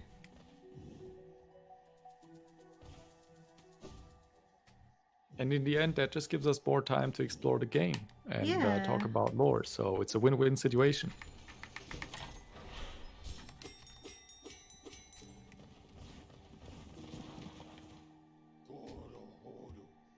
See, we get more Stag Nest dialogue. Yep, there he's talking about finding the Stag Nest, which I don't know if you see it on this run. No, we're not gonna. Yeah. Even the max percent speedruns don't normally do it. We just skip up there. Oh yeah, that makes sense.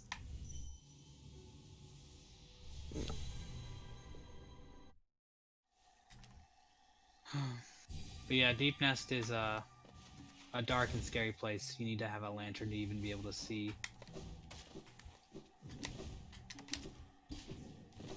Oh, I guess we're doing... Yeah, this is why I needed lantern, because you Oh. can't interact with No Oh. Eyes without it. Okay, so this is the Stone Sanctuary. This is where No Eyes is found, and No Eyes is another backer boss. And it's not really clear what's going on with her. But there are a few...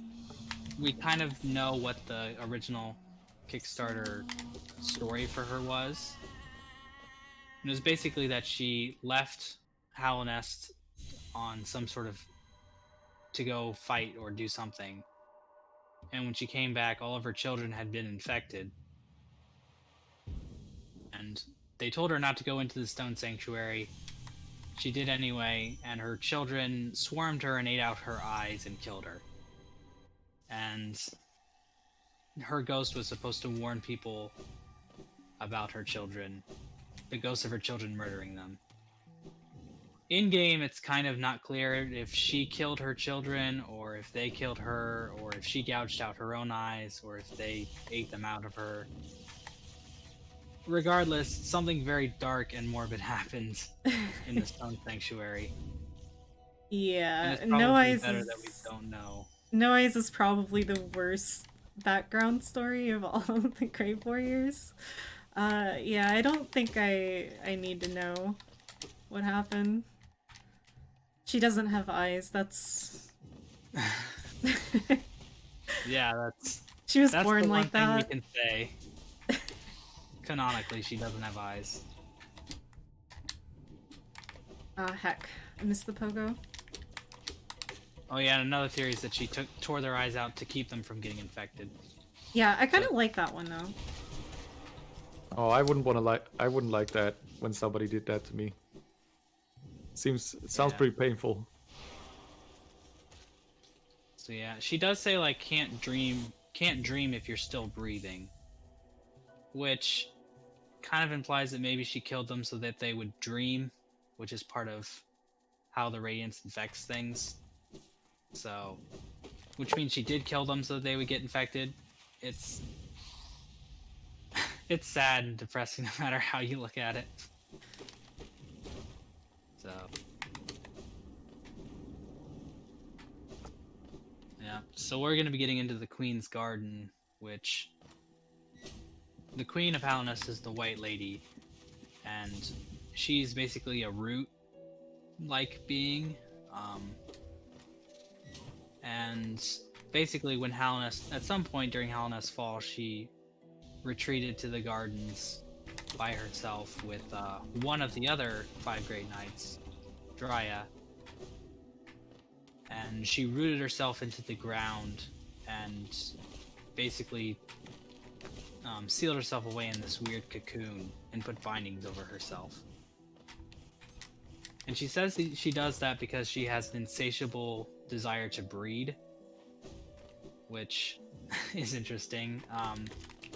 Part of the creation of the vessels involved these egg-like things that were littered throughout the abyss that the vessels were presumably born out of. So the White Lady feels a bit of shame in what she did in having those eggs drop down there, and part of why she has hidden herself away and sealed herself is to keep herself from doing that ever again. So, but yeah, she gives us part of this item called the King's Soul, which we need in order to unlock additional endings for the game. Also in the Queen's Garden is the Traitor Mantises. So basically, we saw the regular Mantises earlier. They weren't infected, but there was a subgroup of the Mantises who willingly took in the infection because it made them stronger. They were outcasts from the Mantis village and had to take up residence here in the Queen's Garden. So, and you can see that they set up some tents and little groups or colonies here. So, but they're not much stronger than the Mantises, so Actually, come here. at least not to the night. And this is Froggrim. Froggrim is ass, for lack of a better word. It's the worst. Okay, it's the second worst room in the game, because Hellrim is the worst room in the game. We saw that. I hate frogs. All my homies hate frogs. I was pretty lucky though. They were really nice in those first rooms. Never mind. Never mind. Why would I compliment you? I regret complimenting you. Classic. I don't even know what they're supposed to be. I think they're like a type of spider, maybe? They're probably just supposed to be annoying. What makes them so bad is that because they have random jumping patterns, they can just completely block your way with no way to dodge. Which sucks, of course.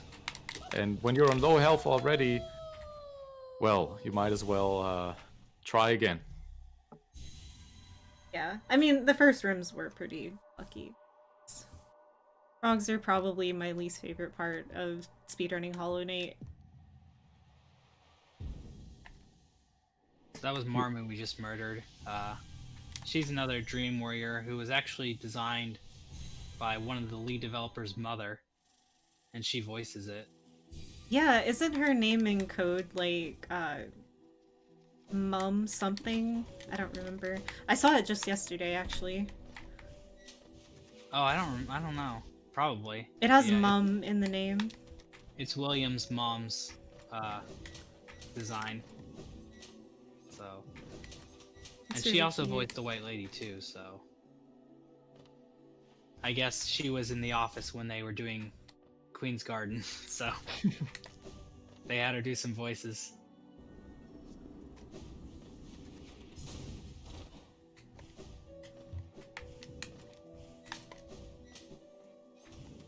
But yeah, she apparently Marmu is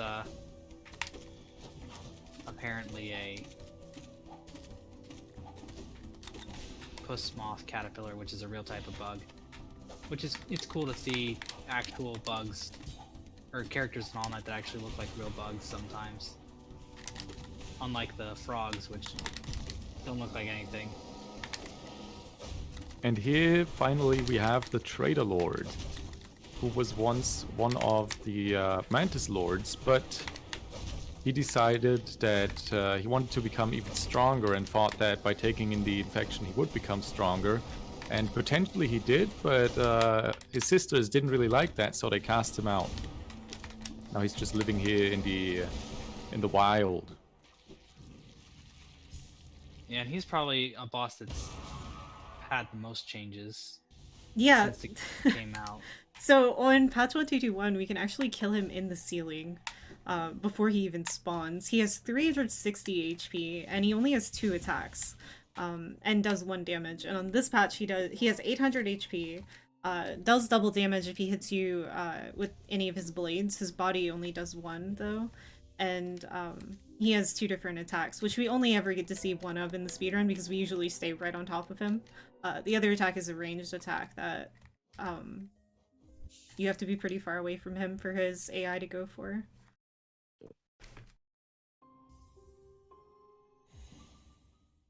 So yeah, that was the White Lady we just talked to. Our mother, who cast us into the abyss and left us there. So We could probably she's kill nice. her. We could probably take her if we knew. We probably could. But we're not allowed to because the game doesn't let you. Unfortunately. Feels bad. I'm waiting on that mod to come out. The White Lady boss fight mod.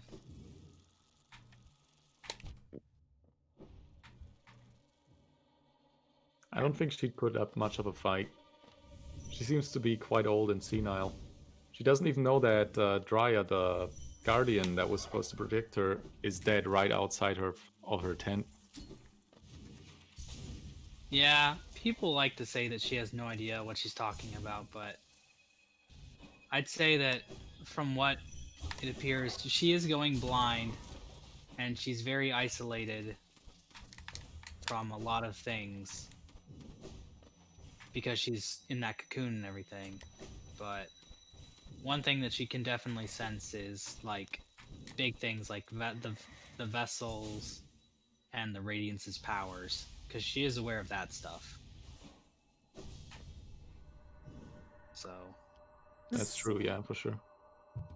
This is going to be the last Grave Warrior that we fight too. This should be the last of the essence that we need outside of a little bit more from a Dream Tree. So this is Galleon. He came to Deep Nest because he said he is the strongest warrior in the world, and he wanted to test his strength against the bugs of Deep Nest.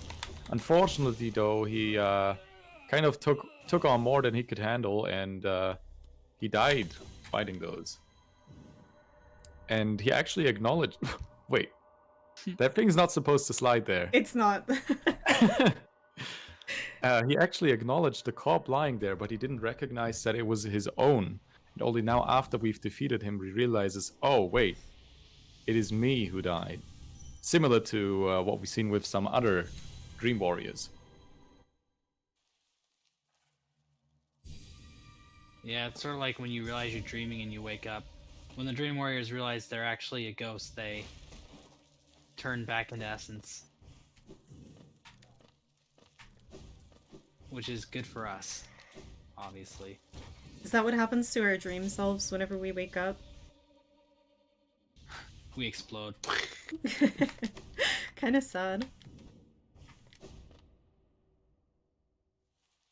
And this is your reward after trekking through all of Deep Nest. You get a nice, lovely bench to sit at around some very... Except we're not sitting at the Oh, we're not bench, doing but we're that, just never mind. skipping it. The developers were really nice and let us skip Beastone. So what would have happened when we sat on that bench is a nice little tune would have played, and we would have been captured and put into a spider's web in the middle of Beast's Den with a lot of devouts, which are these big, scary thingies, and other nice creatures around to play with. Yes, chat, I didn't forget about Unfortunately, Midwife. That's not happening. Sorry, I cut you off. I'm sorry. I was just replying to chat. I thought you were done. Yes, chat, I am doing Midwife, okay? It would be faster if I grabbed this bench first. And we're still doing really well. There's not really a whole lot left to do. We've gone through this a lot faster than we did on our submission video drive run. Surprisingly. So, yeah, we can definitely afford to go talk to Midwife real quick and see what she has to say. Does she have Dream Nail dialogue? She does. Yeah. Okay. Can I Dream Nail think her it's- without dying? Yeah. I Okay. think it's the same. She says, "Get out of my head, get out of my head, get out of my head." Okay. Like we showed her an Amogus meme or something.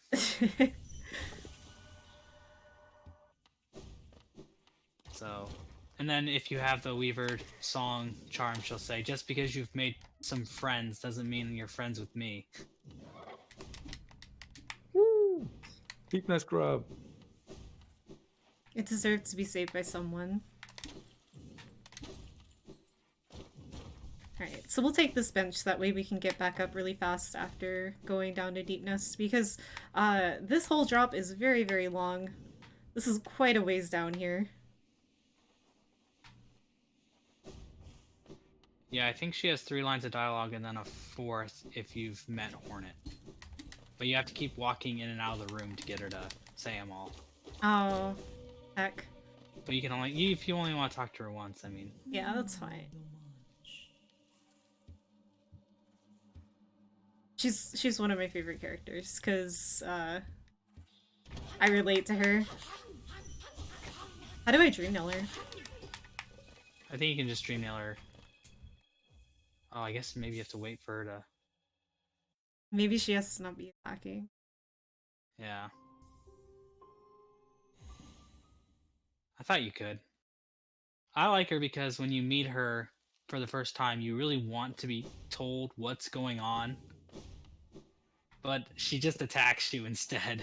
Like, she gives you the tiniest bits of information, and then she freaking hits you. It's like Team Cherry's actively punishing you for trying to figure out what's going on in this game.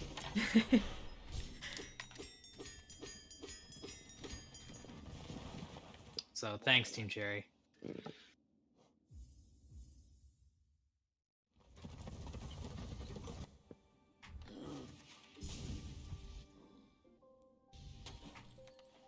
So yeah, she basically, what does she say? She just says that Hornet was a gift to Deep Nest from Hollow Nest, which is part of the whole reason Hera became a dreamer, was because she would be able to gain a daughter. And Hornet, because she is the daughter of the Pale King and Hera, she's basically part god, and that makes her very powerful. Which is presumably part of why Hera wanted specifically the Pale King to engage in certain activities with her to make a baby. So Yeah, and we're not going to get to see the final dialogue from Seer, unfortunately, because this is a true ending run. We're not doing every percentage.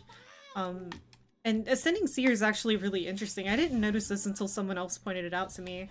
But whenever she disappears, she has some lumiflies that fly out of the essence that she turns into, which has some implications about where all these lumiflies in the kingdom might come from. Wait, let me put this here. Yeah, it's interesting. It's very strange. But it is also the kind of like the moth we see in the Dream World cutscene that we saw earlier. Kind of looks like a giant Luma fly to a degree. So yeah, now we've reached the White Palace, and basically as the Kingdom of Halonest began to fall apart and the infection began to run rampant, the Pale King decided to flee and hide himself away in a dream world where he put his entire palace. And we couldn't get into this dream world until we had the Awakened Dream Nail. So, and in here we can see these things called King's Molds and Wings Molds, which are basically void constructs similar to our character, except they're made completely from inanimate armor and void. Whereas we are our shells are created from the Pale King and the White Lady's eggs that they created. Also, if you want to talk about Collector, speaking of the King's Mold, since we're not going to get to see Collector, he's another void being that exists in the game, but he's kind of different. But he does look like a King's Mold. So he could be like a failed King's Mold. Yeah, he has a lot of lore. It's very confusing. So the Collector looks like a King's Mold, but he doesn't wear any armor. His body's a bit more deformed or differently shaped. But his thing is that he's the one who's been capturing all of our grub buddies in jars. And he seems to be obsessed with them. He's in love with grubs. In fact, if you stand outside of the room where you fight him, you can hear him laughing, and you can hear a grub struggling, and you hear the grub gag at one point, which is very unsettling. But the Collector was locked away in a tower in the City of Tears, and the bug whose corpse is holding the key that he was probably locked away with says something like, "Too long spent together, we become as one," which implies that somehow by spending time with the Collector they merged together somehow, or had some sort of influence on one another, which is very weird. Void seems to have weird influences on other creatures, or is easily influenced by other creatures. What else? There are some vague implications that Lurien is involved in all of this, but it's very loose. It's just because in that tablet where Lurien talks about going to sleep, there's a picture of a jar on the tablet, which could imply that maybe he's related to all of this. I did not know that part. Yeah. So, one fun theory is that the Collector was putting creatures in jars to keep them safe, but that wouldn't explain why it became so obsessed with grubs. Because that doesn't seem to be what it was supposed to do. But we really don't know. There's also this drawing of a grub done in the style of the Vitruvian Man, which is that Mozart... No, Da Vinci. Da Vinci. Oh my god. I don't know human lore.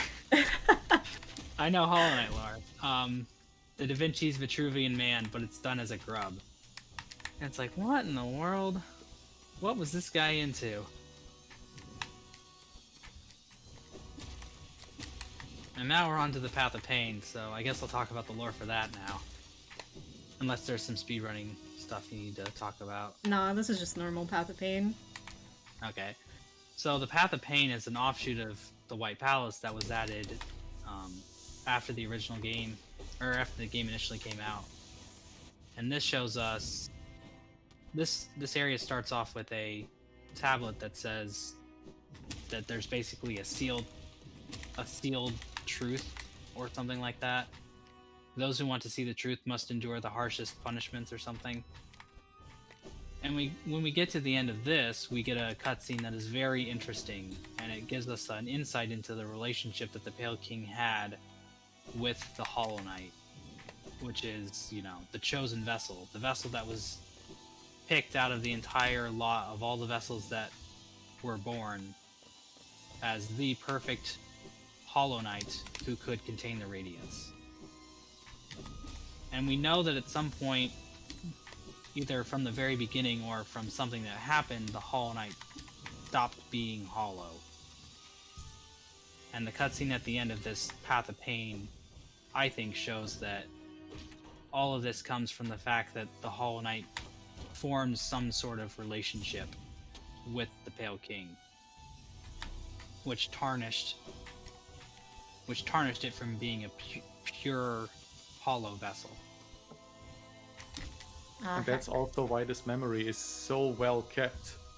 The reason the Pale King really made this build such a harsh path to get there is because he really didn't want anybody to find out that the Hollow Knight was actually imperfect, because he sensed that that might ruin his entire plan. And even though he knew that, he still followed through. Yeah, it's a very, if you talk to some of the other lore researchers or people who really get into the lore, it's kind of a contested theory. Some people think that all of the vessels are tainted from the very beginning. It's completely impossible to make a purely empty vessel the way the Pale King wanted. I personally think it's a much more interesting story if he did succeed in what he wanted to do, but he ultimately failed because he couldn't disassociate the Hollow Knight as his own child.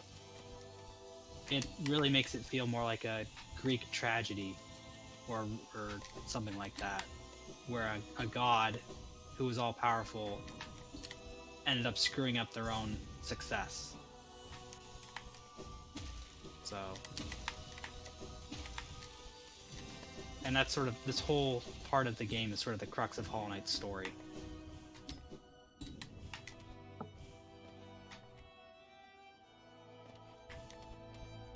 Yeah, I agree. It's really beautiful if it's the Pale King building a relationship with his son that ruined everything. Irony. Mm-hmm. Yep. As for why there are buzzsaws in the White Palace, Heck. that's a lore question that no one knows the answer to. Protection. I don't know, maybe the Pale King just wanted to be safe in his palace and put them there later on. I doubt it though. This thing seems to be built from the ground up with these in mind. Mm-hmm. Flawless home protection system. If you look at some of William Pellin's games he made before Hollow Knight, he put buzzsaws in all of them, so he really likes using buzzsaws as challenges. He played a little too much Meat Boy growing up, I guess, or when he was younger. By the way, part of why I'm struggling so much with this is that a lot of these cycles are FPS dependent, and basically all the Path of Pain practice that I have at all is on patch 1.2.1, so these cycles are a little bit faster than I'm used to. So this is, I'm really struggling here. Like, I probably should have practiced this on current patch. Like, for example, the final saw that we have to pogo, where I have to go underneath, that saw I can only get one pogo on this patch. Oh, heck. Hold on. I don't know how I'm gonna do this. Because I can't get two pogos like I'm used to. I might need to stall a little. Could have pogoed it again there, I think. Okay.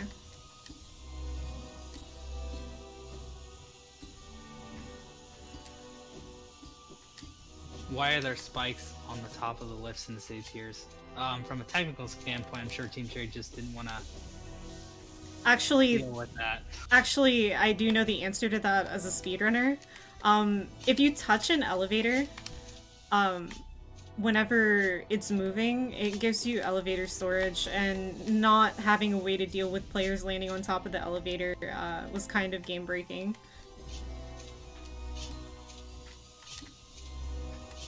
That makes sense. Yeah, you can actually still get it if you grab the side of an elevator.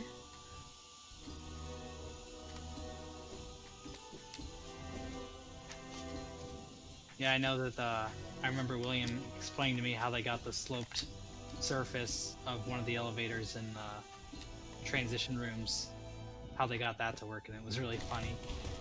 He said that it's just a rectangle that they move its X and Y position as you walk across it to make it look like it's a slope.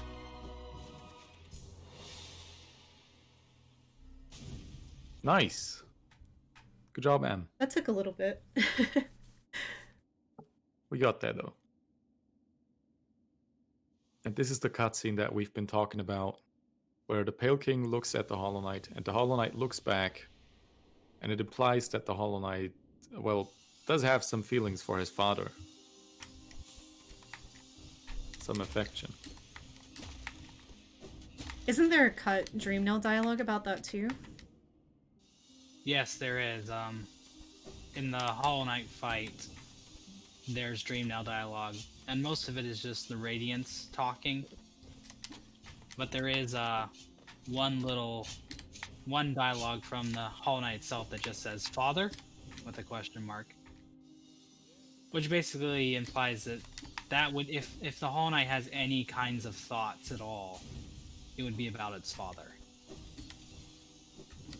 So that's cut content, so it's not considered canon. But I think there's also plenty of evidence outside of that to argue that that's what's going on. Because you also have the crib here in the White Palace, where you can see that they were treating the Hollow Knight like an actual child to some degree. So We But will it's go definitely- see that too. sorry? We will go see that too. Yeah. It's definitely all up for debate, though. There's not... Everything is just speculation, and Team Cherry won't confirm that kind of stuff ever, so...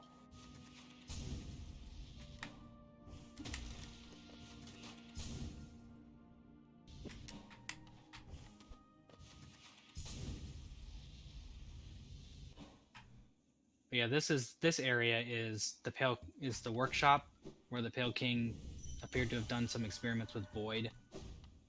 And we can see the King's Molds and the Wings Molds armor all around here. And we also see that the Pale King talks about how Void is has the power to deny time. And what's I think is being implied there is that he's talking about how by sealing the Radiance inside of a Void creation, he's basically able to stall the Radiance's arrival indefinitely and place Halonest in an eternal stasis. And there's a lot of little chunks of dialogue that talk about that. So that was his ultimate plan with the Void, is to sort of indefinitely stall the Radiance's arrival. Also, in that same lore tablet, we find out that the Pale King knows the Void is dangerous, but it is also powerful, and the King knows both of those. But even though it is very dangerous, he still tampers with it, which ultimately came back to bite him, as you can see him sitting in his throne right there, dead. Potentially killed by the Void itself. Yeah, that's another theory, because there's little void particles in this room that appear. And then this lore tablet next to him has a lot of interesting information. It's basically saying that the Pale King won't stand for there being another higher being in charge or being around. So he's basically cursing his entire prodigy, all of his children, as a way to establish his kingdom as everlasting. And it also mentions there in that tablet that he became like a beacon, which was able to expand the minds of the bugs in Hallownest. So yeah, that's a very important lore tablet there. Unrelated to lore, if you are wondering what I just did there too, that is called Overcharming. Basically, if you have an open slot, you can just shove whatever charm in there until it breaks, and it'll work. The consequence is that you take double damage. So if I do get hit by something, I will take a bit more damage than normal. For example, the siblings that do 2 damage normally will do 4 damage to me right now.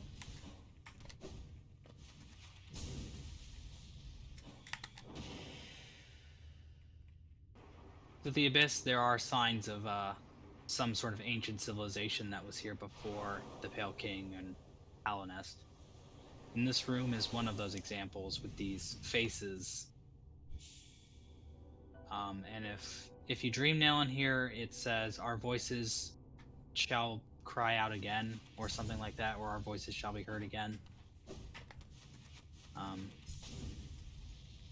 This might be related to the Snail Shamans, but we don't know for sure. It could just be some random civilization or group of people that we're never gonna ever see again.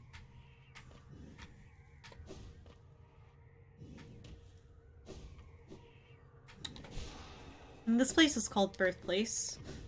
This is apparently where we were actually born. You can see there's a lot more actual dead bodies of siblings here, and the ghosts are here themselves. And right there is an egg that I dream nailed. And whenever I could see my reflection in it, we assume that it's dream nailing yourself or your own reflection that brings back your memory of this. But I think there's a couple of other theories of what it could be too. Yeah, there's a lot of theories as to what is really going on here. That could just be the egg you were born out of. Or the void itself. Or the void itself. Some people say this is a memory from the Pale King. I think it's a memory from our own minds, our character's mind. And it's when we see when the Hollow Knight was first chosen as a vessel. And we can see these other vessels are falling from the sky as we ascend. 2 theories being that the Pale King is casting them away because they're being deemed unworthy, or they're falling as they're trying to climb back up from the Abyss. And this cutscene shows the Hollow Knight being chosen and the Pale King closing the door to the Abyss and locking all of us away to be forgotten about.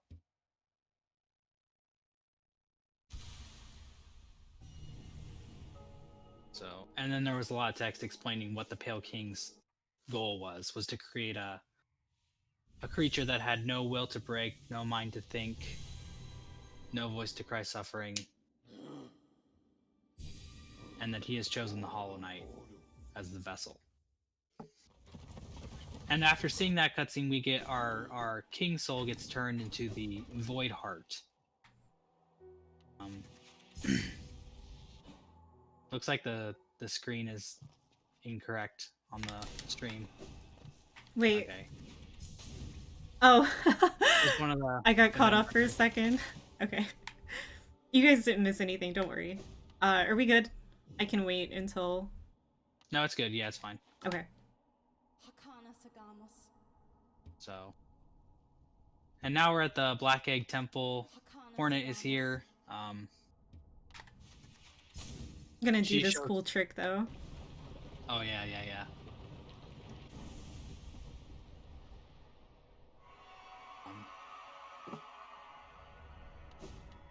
You call that Rocket Knight or Superman Knight, whatever you want. Superman Knight, it's great.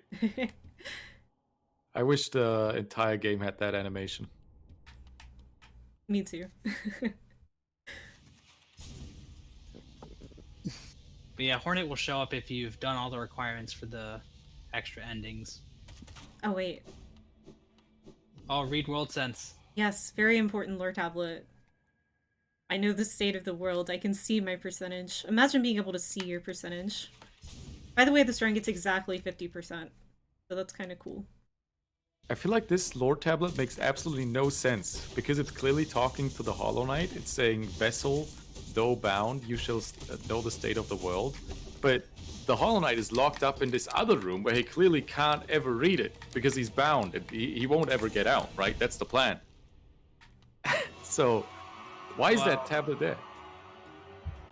I think it's just a cheeky way to actually get the player to unlock viewing the percentage of the game that they've done. But it also, maybe there's reasons why you'd want the Hollow Knight to know what's going on in the world. I can't think of any, but... I mean, sure, but then why don't you just place it inside his room where he could actually read it? Well, we get the sense of the world as long as we read it. We don't have to keep going back to it. You just automatically gain the sense, the ability. Oh, so you're saying the Hollow Knight read it first before he was hung up there? Yeah. Don't think about it too much. It's very confusing. But I feel like that makes no sense. Because he's supposed to be hollow and have no mind to think. And if you give him the ability to know about the state of the world, that defeats the purpose. Well, right? if you teach him how to wield a nail and fight and use magic spells, then he also doesn't have a mind. The thing is that the game has to, you kind of have to accept that there's some inherent contradictions in the idea of a sword-wielding bug that has no mind whatsoever. I guess the Pale King was just a big idiot. He was a bug.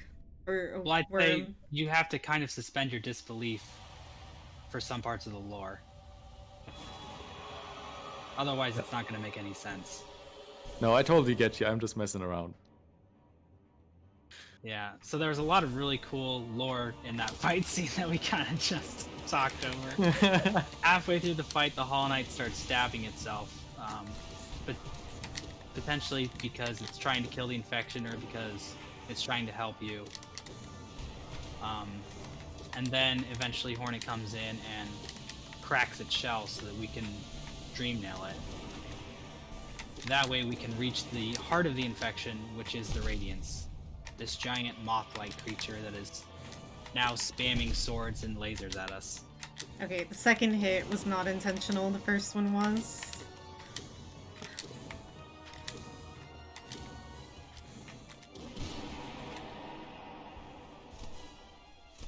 So yeah, the Radiance is the light forgotten, as she is described in the Hunter's Journal.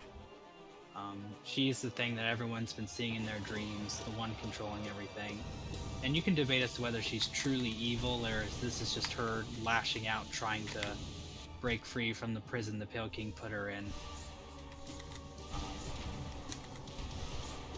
So there's some nuance to her character. She's not just a complete villain. You could argue that she's justified in her anger and rage at the world. But she views the Knight as her ancient enemy, probably because the Knight is a void being, and void doesn't really play nice with the higher beings, or with any kind of being, really. Just, although there are some who worship it. So. And because we have the Void Heart, the Void is now unified under our will, so we can see our fellow siblings coming up to help us fight and defeat the Radiance. So we're about to pull out a bunch of tentacles and start slapping her around. By the way, timing is going to end whenever the screen is black.